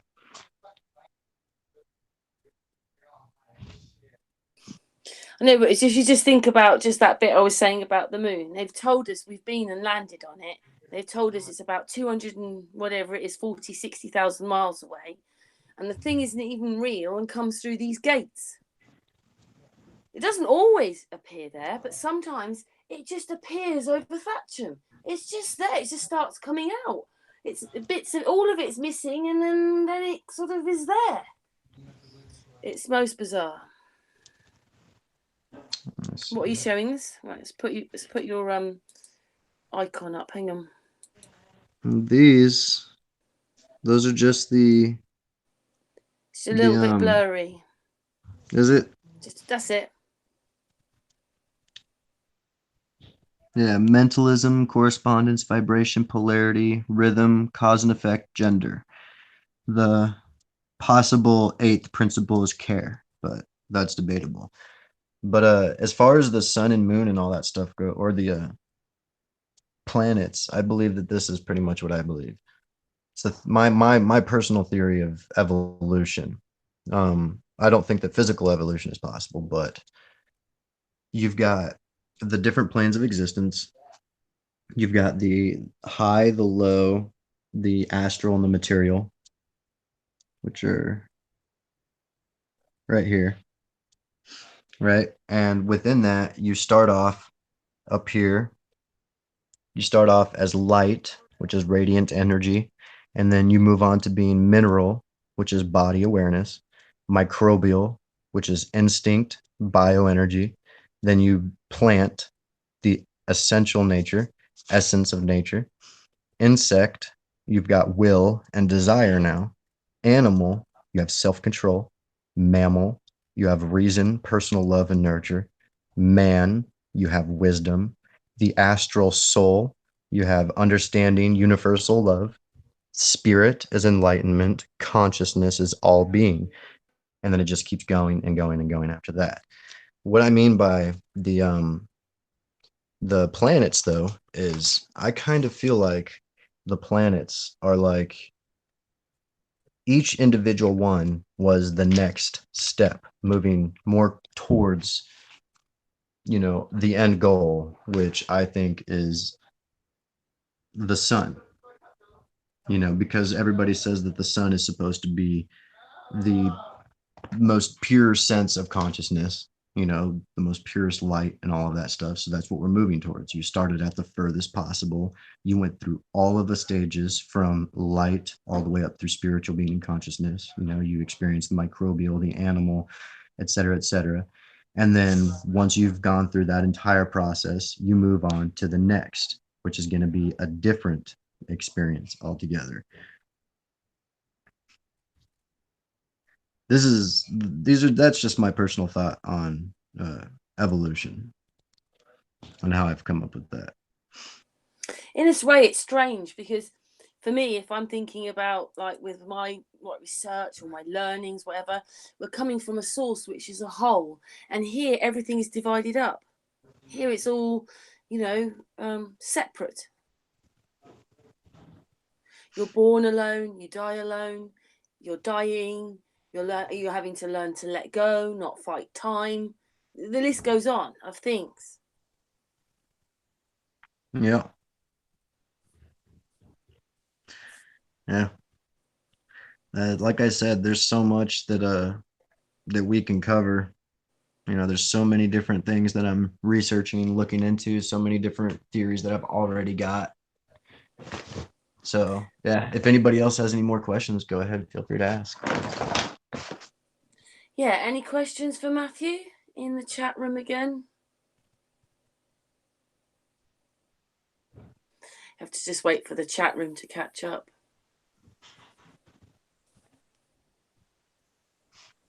Chilster says he might have a question. I think so. I think that's what that means. Well, we're not done yet, Mr. Richard Burke.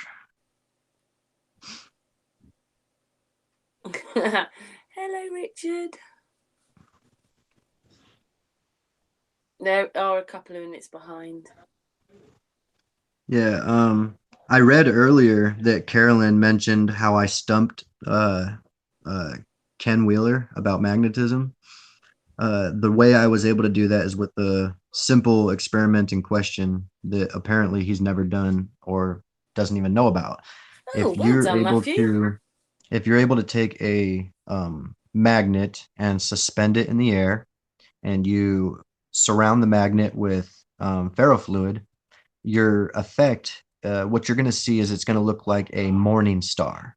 It's going to turn into a sphere around that magnet, and it's going to have a bunch of little spiky fingers that constantly move and circulate in the same direction until it swaps the magnetic pole, and then you'll see a different circulation. Ken Shamrock had no idea that it did that. He's got lots of videos explaining that there's fingers, but he's never seen the visualization of it. And I asked him about it, and he said that he'd never done that experiment and that he's actually curious. So that was during one of his live feeds. Nice. Whoa. Very nice. So what did he look into this then? I'm not sure. Every time I ask him and I talk to him again about it on live streams, he always tells me I'm just extremely busy. I'm very busy, which I don't doubt. The man is. He's literally writing the 4th edition book of magnetism, which is already over 5 gigs of information, and it's just the 4th edition alone. And he's also got a huge booming camera, thing going on. So the guy's a busy guy. I saw a question just a second ago. Yeah, What is I know, now, but and if the void is nothingness, how can it exist? I don't think the void is nothingness. I think the void is literally just void of vibration. And time has stood still. There's no, it's pure absolute cold. If you ever looked up what the definition of absolute cold is, or absolute zero, what it is not even particles or anything can vibrate at that level, so everything stands absolutely still. There's no light, there's no heat, there's no vibration. That's what I believe the void is. So it doesn't mean nothingness, it just means zero vibration. So everything, doesn't cease to exist, but it ceases to operate. It's as if energy never even, existed in that area. I believe that matter and energy are separate.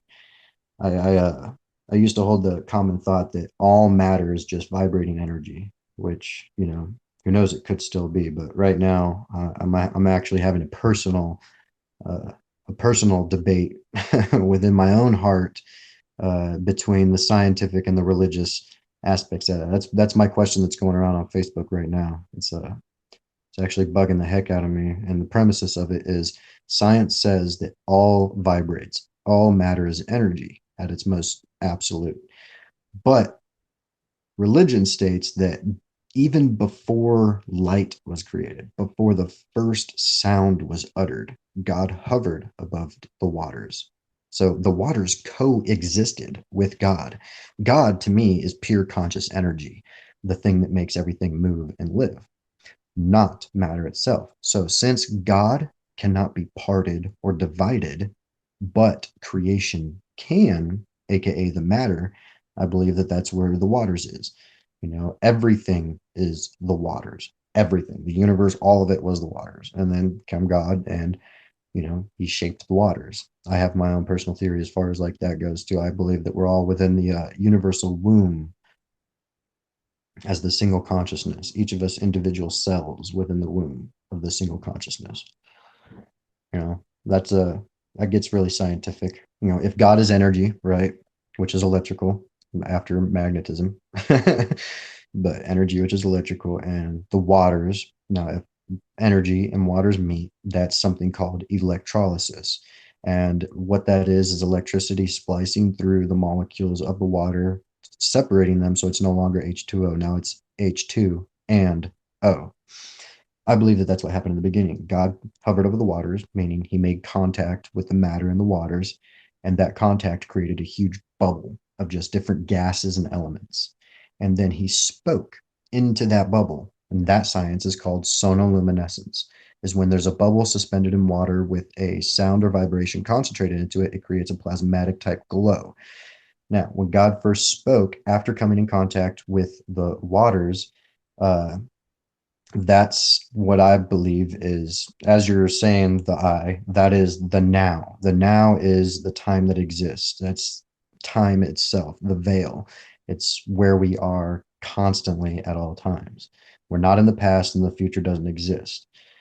Anyway, the the waters. So after he comes in contact with the waters, creates the bubble of gases, speaks, let there be light, right? Well, when you speak into the bubble, it causes the plasmatic glow, the light. Now you have light. With light comes heat and pressure. Now you have a bubble filled with natural gases of the different elements and heat and pressure. What does that do?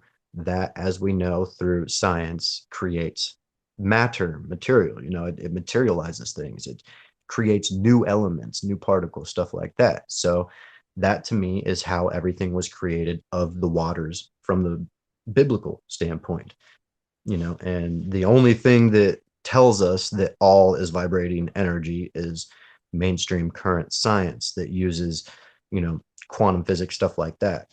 So I don't know. I'm kind of in between the two. Is all really vibrating energy, or is it just as biblically stated and supported throughout the history of the world?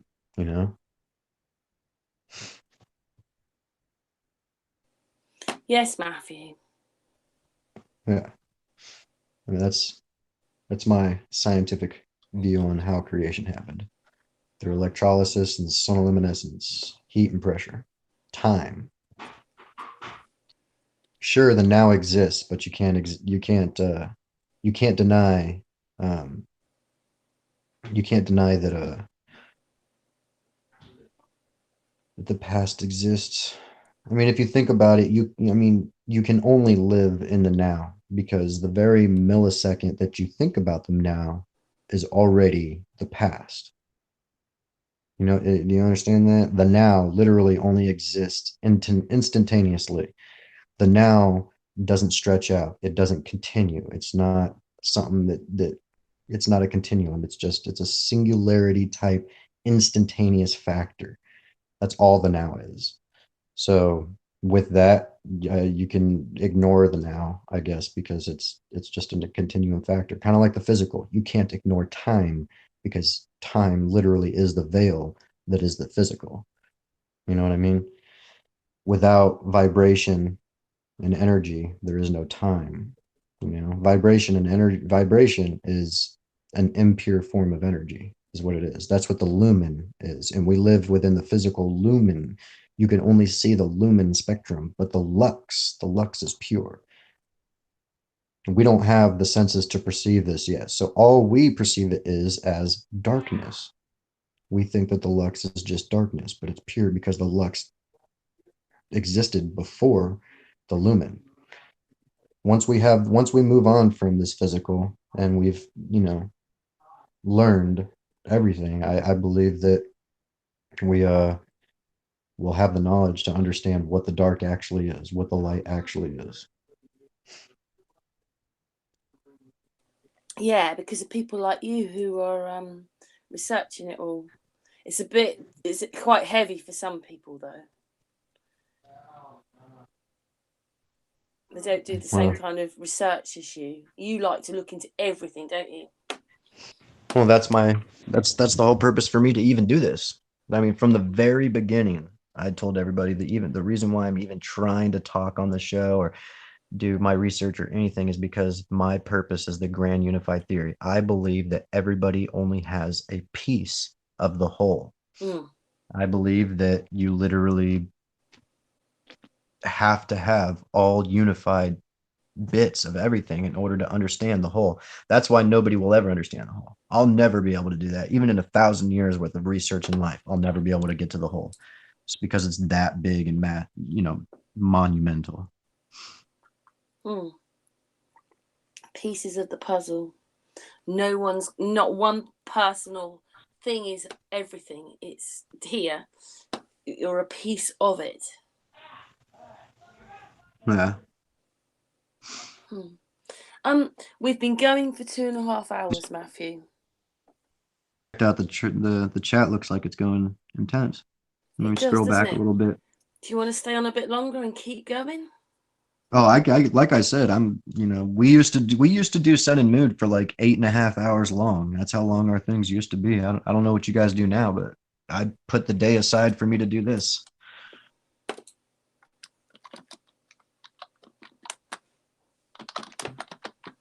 I'm writing something now is and is not at the same time. Therefore, now cannot exist. Well, like I said, I mean, you can consider that, but no matter what, now is a continuum factor, and the fact that it must exist because that's all that exists technically. The past only exists because your memory permits it to exist. If you didn't remember anything from the past, for all you know, you just simply came into existence instantaneously and nothing before you ever even happened. So the past only exists because the memory permits it. The future has never been written. So technically, the now is all that can exist. Even though it's so instantaneously here and then gone, it's the only possibility. Yeah, because that thought you had about that has just gone now and it's history. Yeah, it's already passed. It's already gone. And for all I know, I could have come into existence this very second. And everything that's behind me, if my memory didn't exist, if I had Alzheimer's just right now, for all I know, God literally just went, there's Matt, here he goes. And this is my reality now. Everything in the past, I don't have anything, I don't have a clue about. No clue whatsoever. Think about in the future when they start cloning full-grown human beings, right? That human being, somehow comes into existence, however it does, and then its entire past, just because somebody said it happened, doesn't mean it actually happened, did it?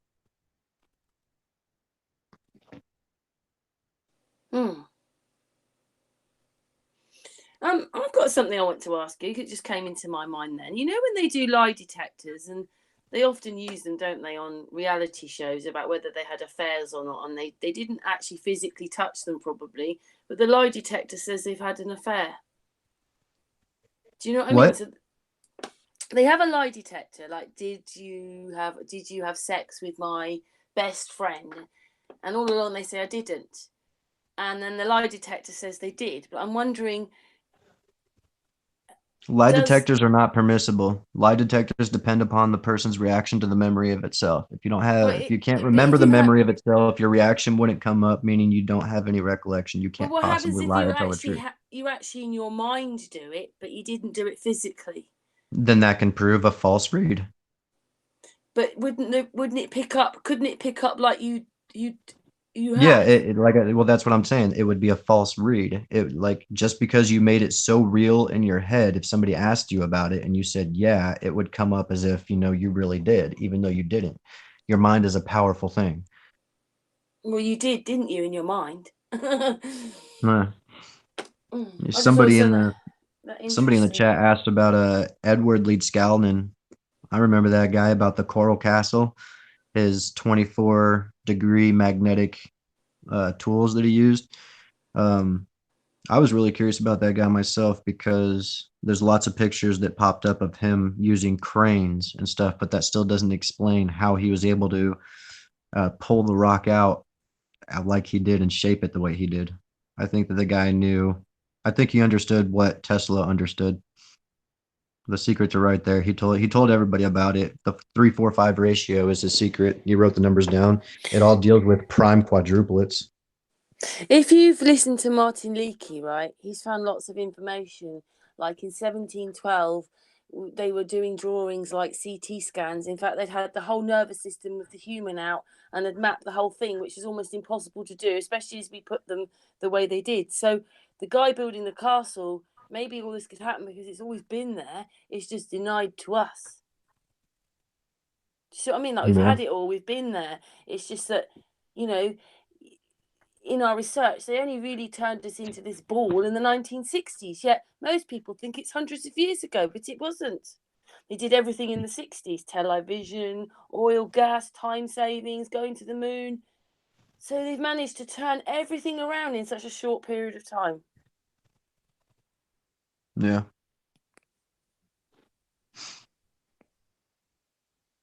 So that's what, yeah. So it's like unraveling it all, isn't it? Learning it all again. And we've been wrongly educated. Well, yeah, we've been wrongly educated. Well, yeah, I definitely agree with that. Wrongly educated would definitely be the correct way to say it. Because we are educated, aren't we? Otherwise, I we wouldn't be mean, we were speaking. definitely given information, but we were given information to remember rather than trying to teach us how to utilize our own brains. I mean, a lot of classrooms are like that anyway. I just remember with my kids, the teacher would spend hours with her back to the children, just writing on the blackboard, telling them to write. No sort of interaction. And most people get bored of that and won't learn anyway. So, yeah, it's not about interactions. Yeah. Have you seen any more questions, Matthew? Oh, let me check.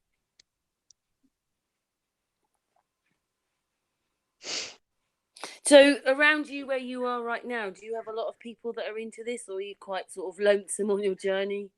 No, I purposely keep to myself. I'm a bit of an introvert. Most people are doing their own walk of life.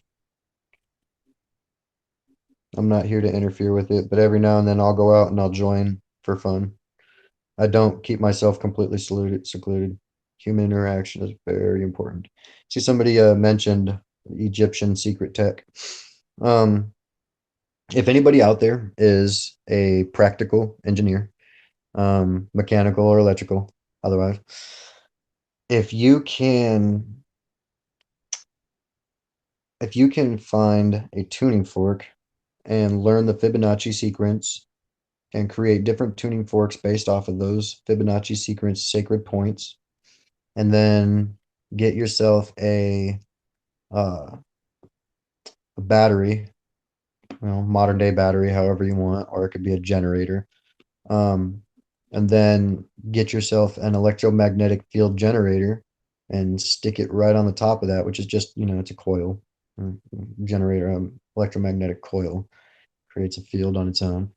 And if you find a way to focus that field, you will have the desired effect of one of those sacred ancient Egyptian secret tech, which I believe is the staff of power. Kind of like how the Aaron's rod of power that God gave to Moses to part the sea or do the stuff that he did. And I think that's how he did it. So that's one thing I saw in here. Hypnosis and MK Ultra. I stay away from that kind of stuff because I believe I personally believe, yes, it may be real, but it's a psyop. And it's literally the definition of a psyop because it's a psychological operation dealing with hypnosis and MK Ultra to control people's minds. But if you have control of your own mind and your mind isn't drifting or in a materialistic point of, vibration, then you can't just be taken over. You pretty much willingly have to allow yourself to get taken over by being I guess, what people would call asleep. Yet I just feel that those people are simply on a different path. Um, let's see what else there is. Sound tools. Yeah. I my biggest thing on sound is I think that in India, the gurus in India, they had the sacred technology of sound. There's actually a story of a guy that went to India to talk to some of these gurus, and what happened is they took him to a cliffside, and the gurus lined up in a big, massive U shape in front of this boulder with these huge horns, and each of them blew these horns and made these different musical notes. And the boulder slowly lifted off the ground and was set down on the top of the cliff from the bottom of the cliff. And he recorded this on video and everything. Um, Wrote about it, submitted it to like American Science and stuff like that. It just slowly got washed out.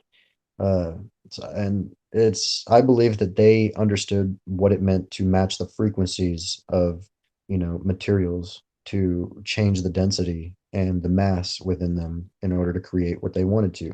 I think that they literally were able to reach into like scoop buckets of rock out of solid rock because it's no longer solid. It's now got a more malleable or a different state to it, depending on where they've pinpointed that focus of, frequency or energy. It's possible that they just melted the rock away, yet I think that there would be more telltale signs of the melting. And it's also possible that this plant was used. And I think that either the sound or the plant are the two most possible. And the plant, like I mentioned before early on, is called the Haraka ama. It's found in southern South America, Peru, Brazil, Bolivia is another place it's found. And it's used by a bird. I forget what the bird's name is, but yeah, um, there's that. What else do we got? I'm trying to cover everything in the comments so that way nobody feels like I'm ignoring them. Now is the tiniest point that exists and doesn't yet contains everything and nothing. Yeah. Yep. We covered that. What else we got? North Pole is artificial marker, and we are somewhere completely different. Anything's possible, literally. Anything is possible. We really don't know unless you've been there, and unless you've truly experienced it yourself. We really don't know. I don't like to try to um, jump to conclusions, especially not. Well, I mean, of course I do, just not when I'm not researching. If I'm trying to do something like I'm doing right now with this chat, I don't try to reach, if that makes any sense. How do we even get ideas? How do we even know where information comes from? It might be all available at the time. Okay, Carolyn, my answer for that is our superconscious is our single one consciousness. It is the consciousness of all that's happened, the memory of all that's happened since the very beginning where consciousness was first created. Your subconscious is your personal memory of all of your physical lives that you've ever lived since you came into existence. That's the collective memory of your subconscious. Your conscious is your current memory of the life that you've lived since you've come into existence. That's where we get ideas. That's why we have information. That's where everything comes from. Everything is already known. There's nothing new underneath the sun. As a matter of fact, at any given moment, any idea that you have, 7 other people around the world are known to be having that exact same idea, no matter how original you think it is. It's a paradox. I learned about that a little while ago, and it really bugged me because I used to think myself special. Oh, I've got all these original ideas. Well, no. What do we got? Somebody asked what DMT was. DMT is called the spirit molecule. It's a drug that's you can chemically take out of any organic material whatsoever, and it's excreted twice in your life, when you're born and when you die. It's known as the God drug because when you take it, you come face to face with God. It takes you to another dimension. I believe that DMT, along with every other drug, is a way to unlock specific dimensions within your psyche. You know, each one has its own vibration. Heroin will open up a dimension, a lower dimension, and bath salts will open up a lower dimension, stuff like that. DMT is one of those ones that opens up the higher dimensions, the higher vibrations. I say this because you look at people that do bath salts, heroin, stuff like that, and then you see videos of them in the middle of the streets looking like they just got possessed by demons and devils and stuff. Well, it's because they've opened up their psyche and their mind using this drug, which is a key, a frequency key that changes your body's chemical, makeup to match its frequency that allows these entities to do whatever they do, whether they're infesting you, whether they're manipulating you, or whether they're possessing you, or whatever it is. Indie Glow, my channel link for YouTube and Facebook are both already in the comments. Caroline posted the one from my Facebook, and I believe Astral They're in the posted the one from my description of this YouTube. hangout. Oh If yeah, you and in the scroll down the description of the hangout, hangout. they're in the description. Perfect, thank you. Indigo comes on our channel as well. Let me see. What else you got? I appreciate all the compliments and everything too, guys. I really do. Yeah, Matthew used to come on a lot, and then he's been a bit on a mission, and it's really nice you've come back on, but he is a part of the family. Let's see what else. I see DMT took the conversation for a while there. It's very interesting. But I also I want to extend a caution when it comes to DMT or ayahuasca or peyote or shrooms or acid or even lucid dreaming or astral projection, stuff like that. That's going to open up these different dimensional frequencies to your psyche. Don't do anything if you don't completely inner and outer understand what you're doing and have the ability to protect yourself accordingly. Just don't, because no matter how strong you think you are spiritually, no matter how awesome you are at whatever, you can run into serious trouble. There's even higher entities, higher vibrational entities. They're not all good, you guys.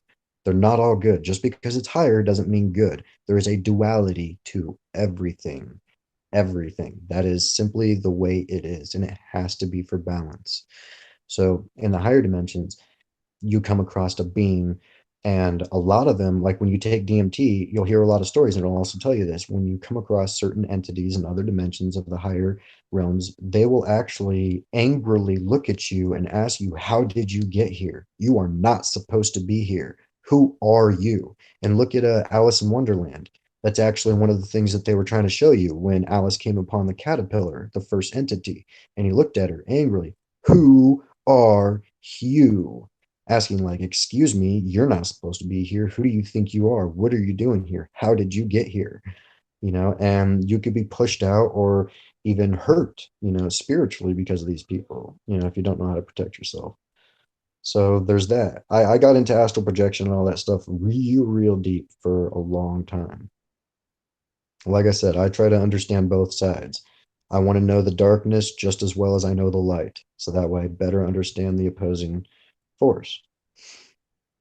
I want the whole. I don't want to lean towards any one single side. Oh, this thing really took off. I'm trying not to take too much time on any one thing, but I want to answer everything if I can. Do I think the moon could be a satellite? What's your thought on Nibiru and clones? Okay, well, clones exist. I know that clones exist because I have personal, solid proof that they exist all over my Facebook. I've made a few posts about it. Different companies that clone. I believe that there's one company called Clonaid. For $300,000, you can get yourself your child. So if your child died, get a hold of Clonaid, ask them, take your child's DNA, give it to them, and they'll clone your kid for $300,000. I wouldn't suggest it, as I don't believe that clones are natural things. And to me personally, God breathed life into us. And if man breathes life into its human vessel, then what is that thing? Is it soulless? What is it? Is it a abomination? I don't know. Do I think the moon's a satellite? No, I believe that the moon's an ethereal magnetic anomaly. It's there to be the sun's polar opposite. It brings the cold as the sun brings the heat. It takes away the energy that the sun gives as a coaxial circuit, tug and pull. Nibiru, oh, I have no idea, to be completely honest with you, Mandy. I used to believe in Nibiru quite a bit, actually. The Anunnaki, Nibiru. I mean, I don't deny the Anunnaki. They could have been a people on this planet during what actually, technically, the Anunnaki are what the world knew the Babylonian and Sumerian people to be.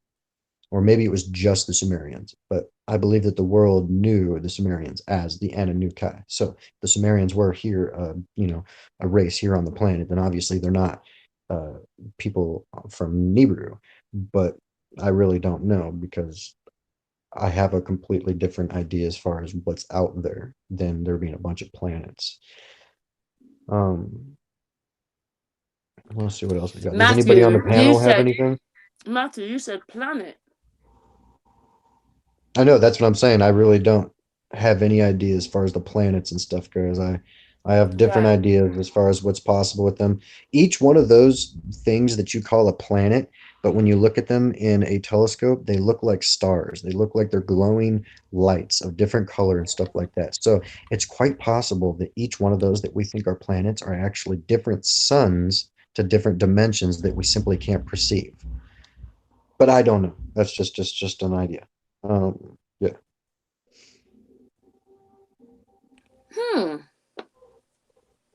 Any more questions you want to answer in the chat room?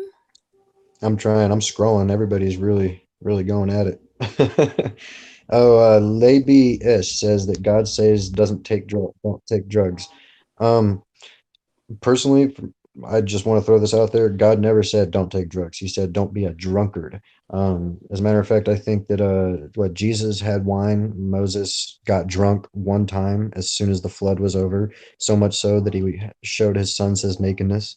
It says don't be a drunkard, and it even says in the very beginning that God has given us all the moving things as meat, and the fruit on the trees as meat, and the herb of the earth to use. So I think that don't be a drunkard applies to all of that. Simply don't means, don't abuse anything. Don't constantly drink your life away. Don't constantly use drugs, and it's all about intent. If you know for a fact that heroin is an addictive drug, that once you do it, you may never stop doing it again. Don't do it because it'll make you a drunkard of heroin. It's a good thing to bring off of that. Marijuana. I grow marijuana for like a living. It's my life. So I can't help but have it around me 24/7. I used to abuse the heck out of it. Now I don't, but that's because I personally I'm over it. It's not, you know, that fun anymore. Now it's just kind of like a thing that I do here and there. If I happen to be next to the bong, I'm going to take a rip. If not, then I really don't care. Anyway, do you think scientists in the past could have been corrupt?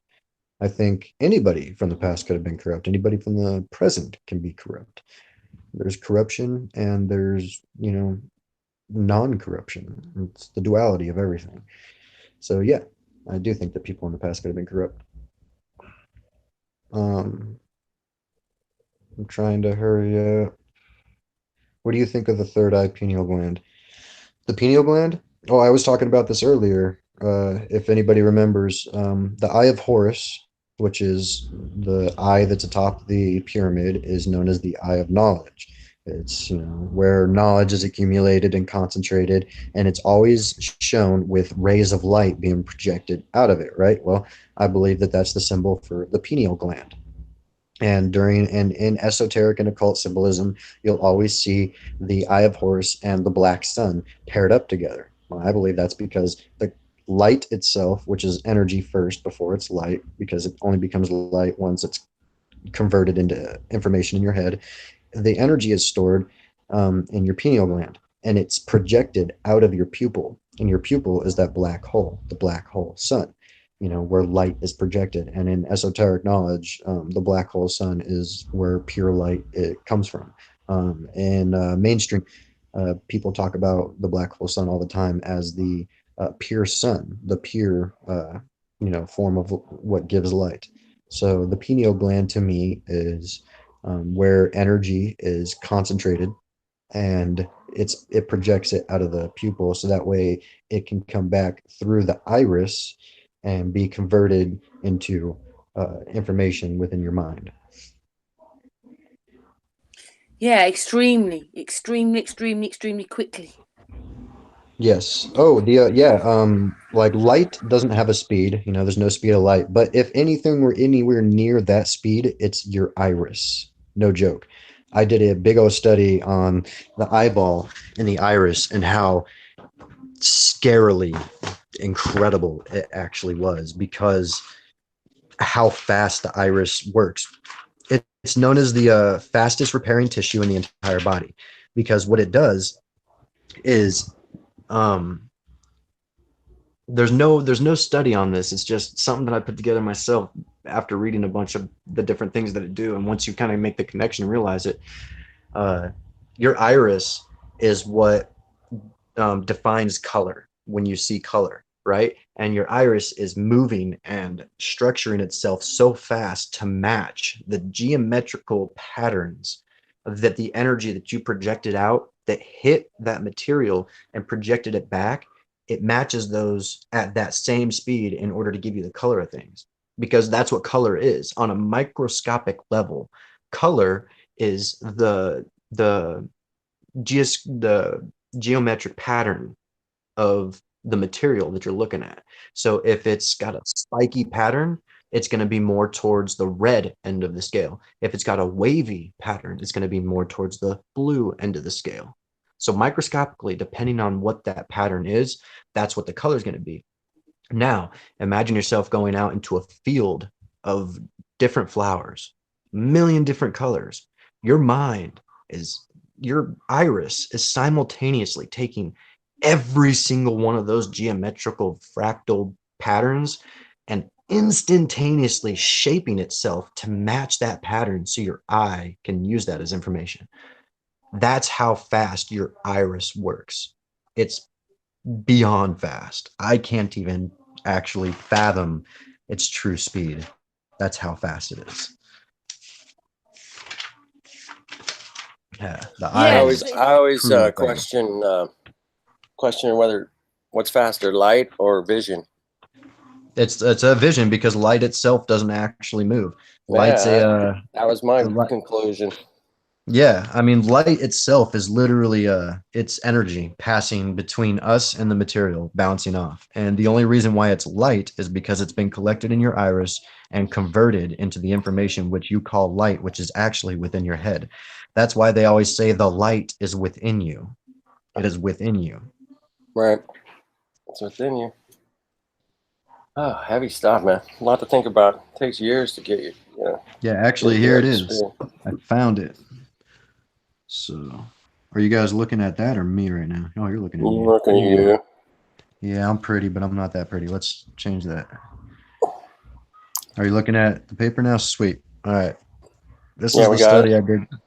This is the study I did for the eye and the iris.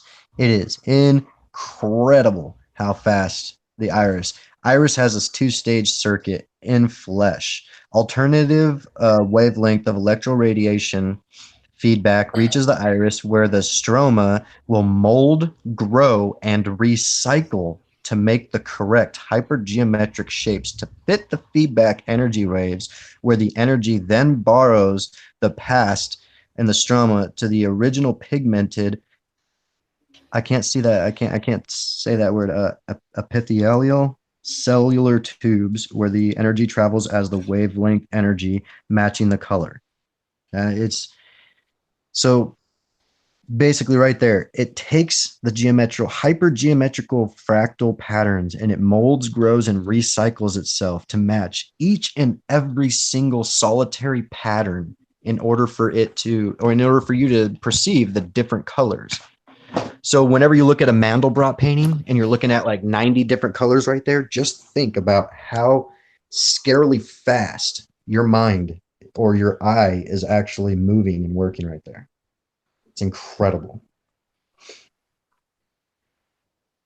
Yeah, and that's like my poem. Your eyes are there. It's into your soul. it's your conscious, it's everything, isn't it? It's your essence and Yeah. everything. Well, I mean, light, the energy has to return And those little through the black iris, dots. back through. So it leaves through the pupil and returns just like a coaxial circuit. If you look at a circuit on like the underwater circuits, you'll see the solid inner cable is solid. That's where information, chaotic information, leaves. And then all those little extra wires that are surrounding the main one, that's where the information comes back. Same thing. It leaves through the pupil, comes back through the iris. Everything's a coaxial circuit. I first learned that because Ken Wheeler said it, and it got me thinking. Yeah, it is amazing that you've made him think as well. Or you've shown something that he hasn't thought of. Yeah. Do you want any more questions, Matthew? Yeah, I'm checking it out. I'm looking at the comments right now. 3 hours already. See, like I said, every time I get on here, it's some incredibly ridiculously long. So I could see Karen, if you're wanting to get up, I understand. It's probably getting late over there. Every time I'm on this thing, it turns into like a 6 hour long thing. I'm sorry. Yeah, but some of that was after Hangouts, wasn't it? Like we finished and then we carry on for more. I never claimed to try to know everything. I feel like I could answer everything with my own personal answer and perception. Whether it be fact or not, I hope that my goal is for it to uh, allow you to see things in a different perspective that'll allow you to come up with new questions for life that'll help you progress. Oh, here's a good one. Somebody asked me about my take on the firmament. So that one's tough for me. That one's a real curious subject for me too, because I don't know. I really don't. I mean, biblically speaking, the firmament is the air that we breathe. That's the open firmament, where the birds, it says the birds fly within the open firmament. And a lot of people don't take into effect that in the beginning, God created the heavens and he created the firmament and he called the firmament heaven. So heaven is the firmament, and everybody wants to make the firmament the dome, but I don't know. I don't know about a dome. I think there's a bubble, like I said in the beginning, God, through electrolysis, electricity and water created the bubble. So technically, as above, so below. If there's a dome up here, there's a dome down there too. So that would make what? A sphere, right? I don't know if there's a solid dome, to be completely honest with you. I really don't. I know that, people will make a lot of jokes about it, like Hillary Clinton, we've almost cracked through the dome. It's got all these cracks and we're going to bust through it. But think about this. Just think about this. If it's possible that there's water completely surrounding us on all sides outside of that dome, why would the elite, people I hate calling them elite because there's nothing elite about these people, but why would those people be trying to crack the ceiling? Would that not ensure their own destruction as well? If there was a dome and I was trying to leave that dome, I would have a controlled area on the bottom very side of the dome where I can control whatever's trying to come back in, be it water or anything else, because I'm right there. If it's up in the ceiling, it's almost unfathomably much harder to control what comes through that. Um, I can talk about the dome for a while, but that's still a current study of mine. So since I don't really know, I don't want to reach. Have you seen anything, or do you, Flat, or you, Karen, have any questions or anything yourselves? I'd like you to come back again. I don't know, shortly to progress us with what you're doing. What's that? I'd like you to come back, in a not too near a future to talk about this a bit more, like your progression, because it always moves on. And it's really nice. I think the chat room have really enjoyed having you here and listening to you, to be honest, Matthew. You're very calming, man. Oh, thank you. your voice it's got a good, smooth vibration to it, man. Thank you. Jeep Girl asked a question. Is God's force electromagnetism? No. I believe that God's force itself is frequency. Frequency is, so everything vibrates, because of the energy. Not everything is energy. I think that energy and matter, energy and matter are separate. Matter doesn't move. Energy covers matter and moves matter.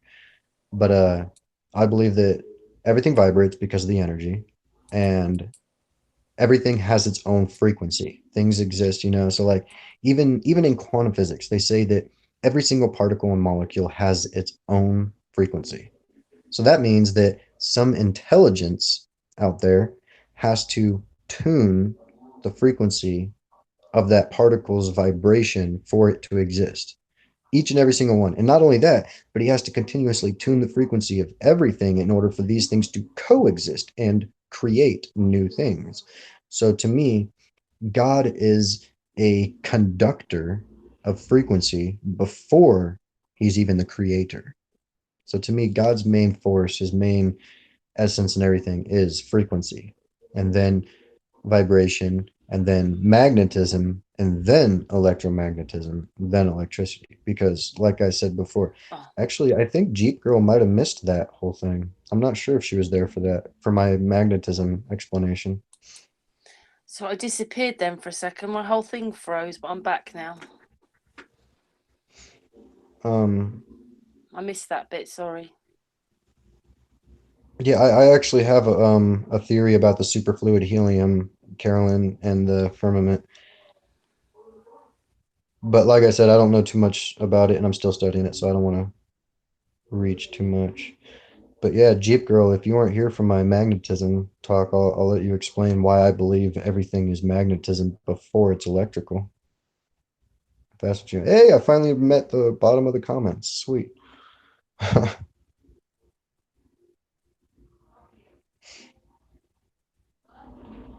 Well, like I told you, Lee A.B. East, I'm not here to tell you anything. I'm not here to force my opinions or ideas on you. If you don't like it, you don't have to listen to it. That's the whole premises of what I'm doing. I'm here to simply share. If you are cool with it, excellent. If not, then I don't want you to be here, honestly, if you're uncomfortable with it, because I'm not here to influence anybody or anything for any reason. I'm only doing my own thing and sharing this in hopes that it gives people a different perspective and allows them to ask more questions. Jeep Girl said she was at work. Okay, real quick. Magnetism. So energy always seeks an equilibrium. Magnetism is the point of inertia. The point of inertia is where all is stillness. And where there is stillness, energy seeks that equilibrium. That's why magnetism seems as though it attracts things, but it doesn't. Things are attracted to it. Energy moves in a double toroidal helix flow. Or a double helix flow. This double helix flow moves into a vortice to go into the point of inertia because it seeks its equilibrium. But since vibration cannot cease completely because absolute zero is impossible, it expels back in on itself. But because that want for equilibrium is so strong, it continuously does this. That creates the toroidal flow that looks like a donut. Now, energy flows into this point of inertia as energy, but it exits the point of inertia as electromagnetism.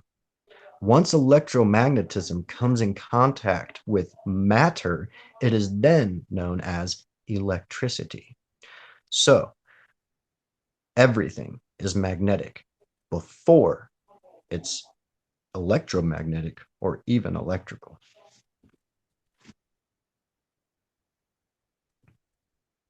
I hope you understood that.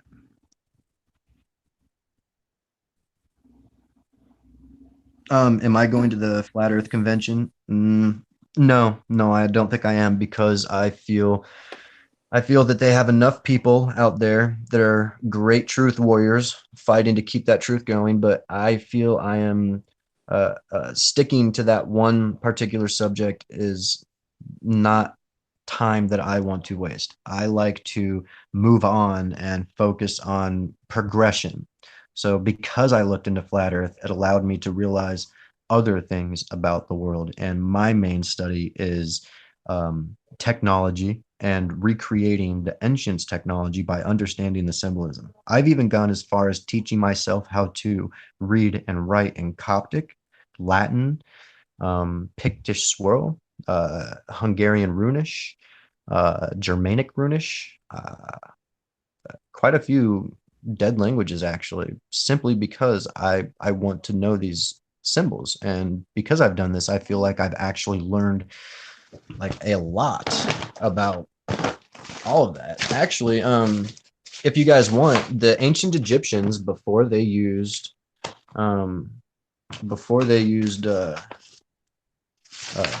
hieroglyphs, they used what's called the Coptic language, and this is it. I taught it. I taught it to myself, and I created the perfect little thing. So you come back to this video, you can pause and copy this or screenshot it. So there's the first page, and then here's the second one. And this right here, if you just study these right here, you will be able to read and write in the Coptic language.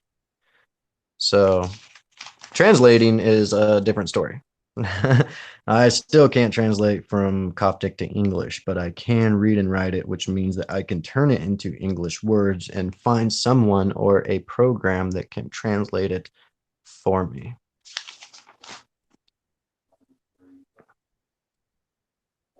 But yeah.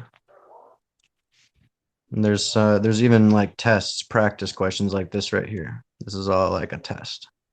So that way you could try to learn. And that was it. See, just those few pages right there. With that right there, you will be able to learn how to read and write Coptic. And that's the first language that the Egyptians used before hieroglyphs. So if you want to read like the ancient Book of the Dead, stuff like that, just to be curious as to what kind of knowledge that they had, I'm not telling you to practice this stuff. I'm just saying knowledge is always good, get both sides of knowledge to better understand the other. And if you want to understand the light, then you need to know about the dark. If you want to understand the dark, then you need to know about the light. You need to understand both sides of everything. Yeah, makes sense. Correct. Yep. So yeah, who is Nassim Hariman? Yeah, who's Nassim Hariman? The eye.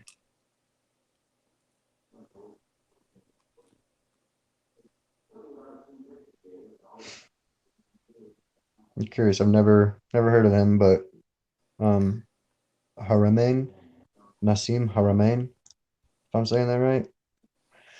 Not sure, but I'll look him up if you feel that I can connect with him, if it's interesting. If you guys want to learn about magnetism, I say watch Ken Wheeler, aka Theoria Apophasis on YouTube.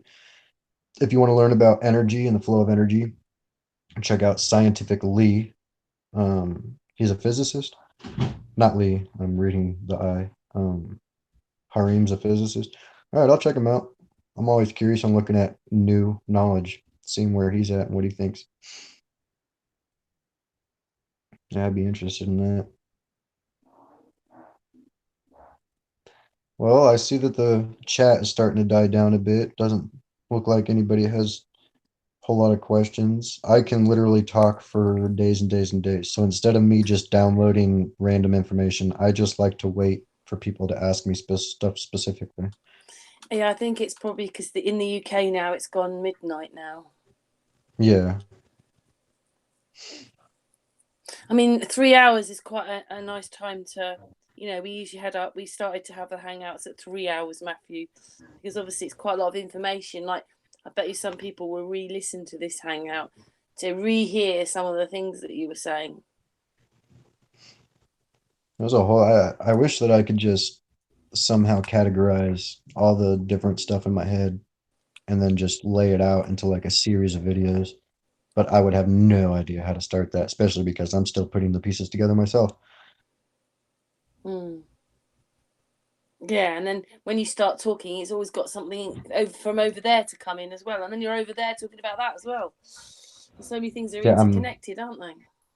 oh yeah, yeah. I'm definitely gonna watch your video, Josla. Uh, I'm just gonna look up your name.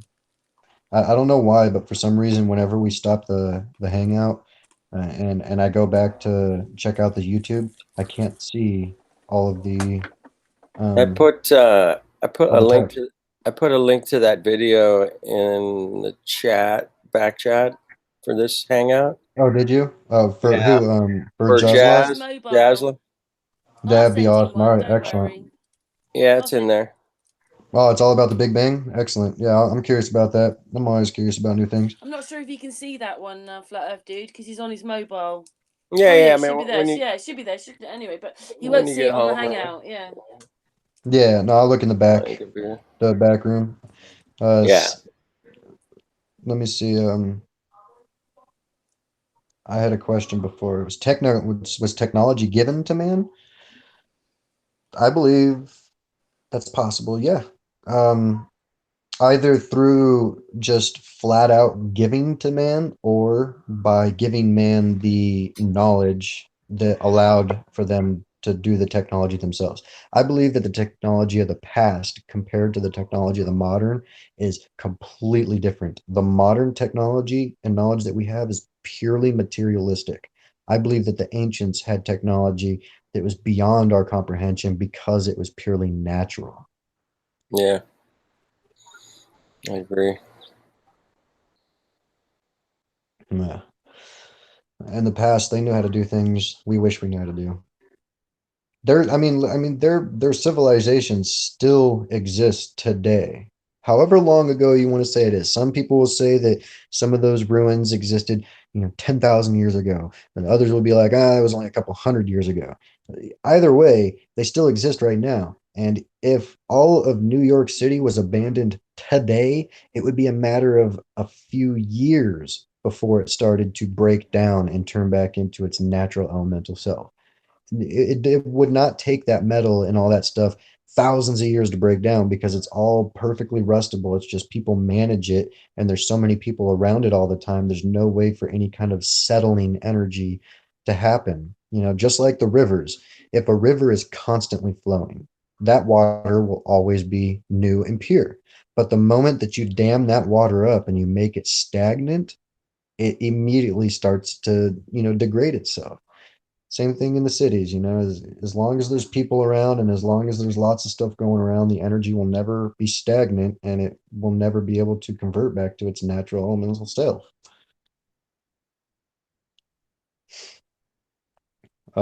Coptic language. There's the Coptic, Coptic, before the hieroglyphs.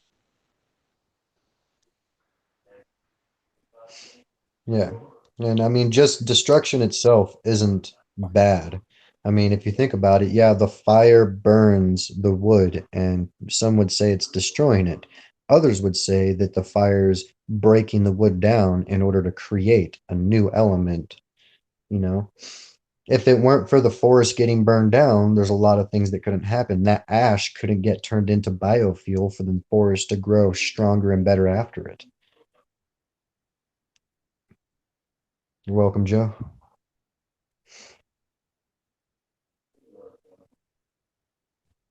Hey guys, I gotta run. All right, no problem, I'm Flat. so sorry. Thank you, Flat Earth dude. Karen, get some rest.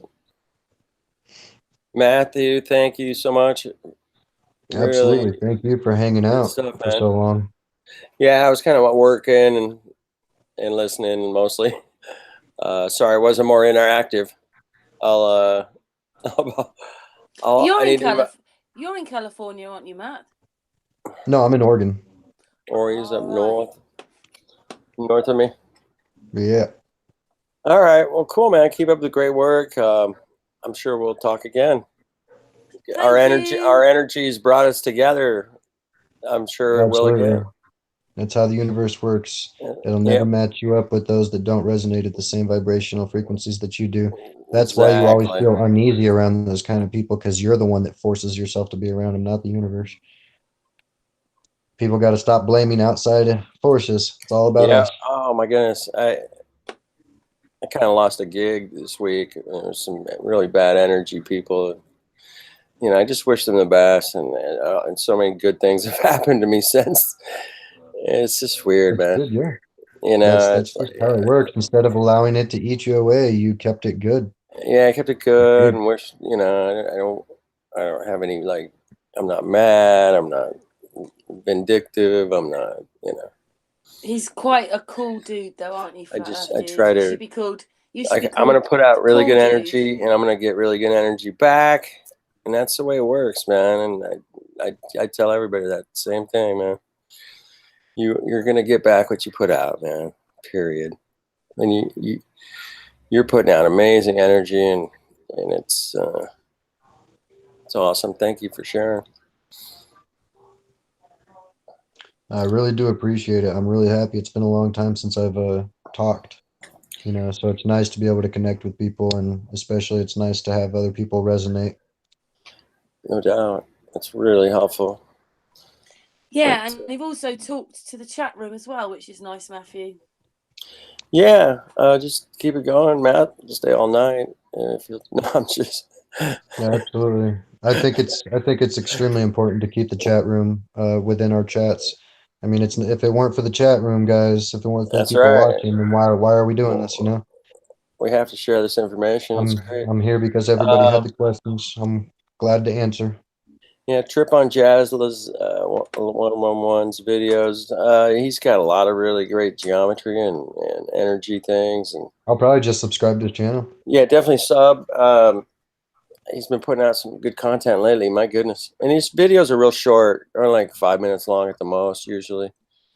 He gets right to the point, and he's engineering kind of guy. I've had a pleasure of talking with him a couple times, and Absolutely, yeah. hopefully really Karen will appreciate have it, him. Karen's gonna have him on here pretty soon, maybe. I've asked him, Flat Earth Dude. I'm waiting I for know. him to say yes. Well, we're waiting, Jazz, man. Who is it? Jazzla. Yeah. You know who I would love to be able to have another live chat with, and I think everybody in the chat room would lose their shit if we did. Pardon my language. It's all right. If me and Santos could get a live going. Oh, wow. Me and Santos Bonacci. Get that energy going. It'll happen, man. Karen can make that happen with her good I love energy. talking to that guy. Me and Santos get real deep real fast. Jazzler says he needs a new mic. Well, I can speak to Santos and ask him, can't I? Yeah, why not? But he'd ask me what's the subject. So what would the subject be, Matthew? What would this? Oh, does he like to stick to one subject? No, he likes to know what it is that you're going to be talking about, or what it is that you want to talk to him about. Tell him to watch this. Watch this. Well, honestly, I would like to present my ideas and just get his personal feedback from him. I mean, Santos literally shares like almost 100% of what I got to say. I just want to hear what somebody with like 40 years plus experience on me has, you know? Right. I love to learn. I really do. I love to be corrected as well because I don't like sounding ignorant. Right. It's a beautiful thing to get corrected. It is. A lot of people take it personally, and that's unfortunate. Especially when you tell them they live on a flat earth, man. Yeah. Yeah. People just gotta be more open-minded. I don't really talk about it very much anymore, honestly. I used to all the time. It used to be like the first thing I talk about. Walk up to random strangers all the time while I'm walking down the street, going in to pick up some, you know, food or something like that. Hey, anybody ever told you the earth is flat? Well, hi, my name's Matt. I think you got enough people doing that right now. I think it's a grassroots kind of. Exactly. Yeah. You know, and we got plenty of people doing we need your genius to keep doing what you're doing, and we'll catch up to you, man. We're right behind you, man. You're pulling us up the mountain, man. You're not kicking anybody down. You're pulling us up. Appreciate it. We'll It's all not me get there. alone. I We're all- remember a long time ago, I used to be purely religious and I did nothing but ask for understanding that allowed me to, you know, allowed me to talk to anybody over any background and connect. So I definitely I don't give myself any kind of glory. It's all comes from above. Yep. Amen to that, brother. On that note, I will see you guys soon. Yeah. Hey, Flat Yeah, I Earth think, dude. Thank you. Thank you, my man. I think I'm darling. ready to go get myself something to eat. Thank you, Flat Earth dude. Okay, we'll talk to you soon, dear. Thanks. All right, my darling. Bye-bye. Thanks, Flat Earth, dude. Okay, Later. thank you. Bye-bye. Cheers. Yeah, Yes, just you and me I could now. stick around for a lot longer, but doesn't seem like anybody else has any questions. So if you want to in That's the chat, It's been a brilliant hangout. Thank you so much for your time, and Yeah. kept everybody going in that chat room, haven't you? And thank you so much, chat room. And Yeah, I'm yes, so glad that Jazz you guys are so Matthew, we'll see interactive. your stuff. And Yeah, thank you. thank you everybody in the chat room. Thank you, Matthew, Astral, Flat Earth Dude, Patricia. Who else has been on? Is that it? Yeah, that's it. And you. Real quick, just in case you guys want to know, my the link to my YouTube and stuff, it's in the description. My Facebook, my name is Matthew A. MacKenzie, MacKenzie. Hit me up anytime. Way, hey. Yeah, much love. One love, guys. Yeah, thanks so much, everybody. Back on Thursday. Quiz night on Thursday. Anyway, bye, everybody. Thank you so much. Mwah.